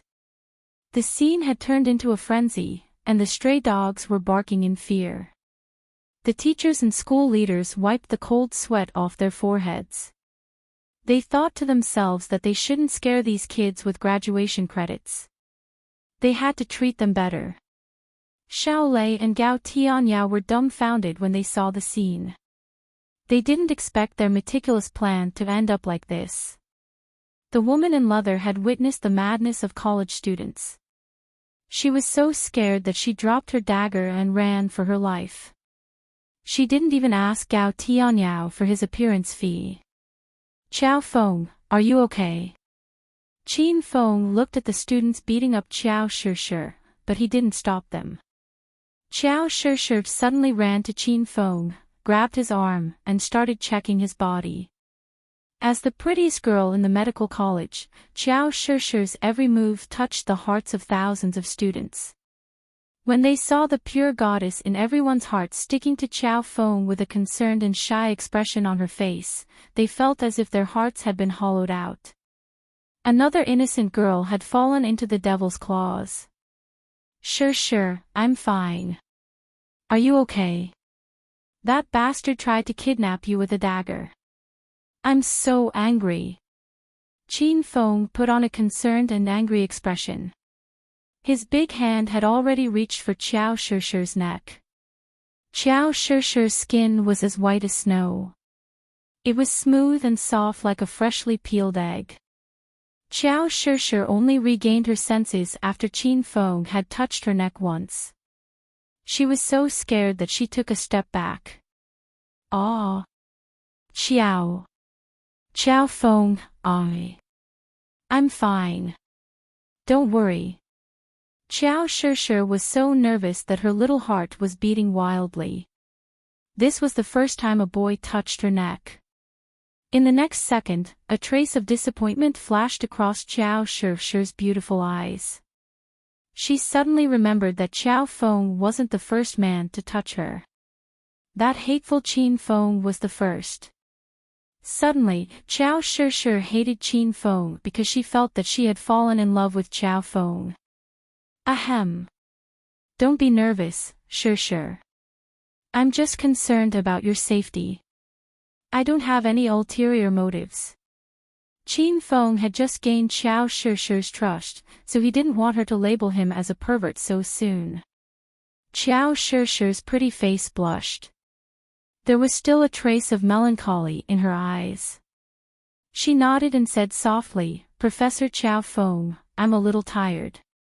I'll take a leave of absence from your class. I'll go back and rest now. Qiao Shishir left without hesitation. Her frail figure was like a fairy that had fallen into the mortal world, lonely and desolate. Qin Feng was fascinated by Qiao Shishir's retreating figure. This girl's mood was unpredictable. Even Qin Feng couldn't figure out what she was thinking. While Qin Feng and Qiao Shishir were flirting, the students of Provincial Capital University had tortured Scarface to the point that he was covered in cuts and bruises. When Qin Feng looked at the ground again, he was so shocked that he almost jumped up. What's going on with the dozen or so stray dogs hugging Scarface's body? Scarface was beaten awake from unconsciousness, then beaten back into unconsciousness. Qin Feng originally wanted to kick him a few more times. Who asked you to fucking point a gun at his head? However, when he saw Scarface's bloodied body, Qin Feng didn't have the heart to do so. The leather-clad woman didn't manage to escape. She was dragged back by the dozens of female students. It was Qin Feng's first time witnessing a fight between girls. The scene was even crueler than Scarface's. He could only hear the screams of the female students as they tore at the leather-clad woman's body. Bitch, how dare you frame our Professor Qiao Feng, look at your face. Are you insulting Professor Qiao Feng's taste? I'll crush your nipple. Qin Feng was scared away by the screams of the female students, and so were the male students. Gao Tianyao and Xiao Lei were nowhere to be found. The teachers and university leaders shook their heads and sighed. Most of them left as well. Wang Zhonghua and some university leaders stayed behind. They had already called the police and were waiting for the police to arrive to hand over the matter. Because of this sudden farce, Wang Zhonghua had Qin Feng cancel the next 2 classes and arranged for counselors to escort the frightened students back to their dorms to rest. Professor Qiao Feng, wait for me. Qin Feng didn't have any classes and was about to return to Yan Wushuang's villa when he heard Prince William's voice.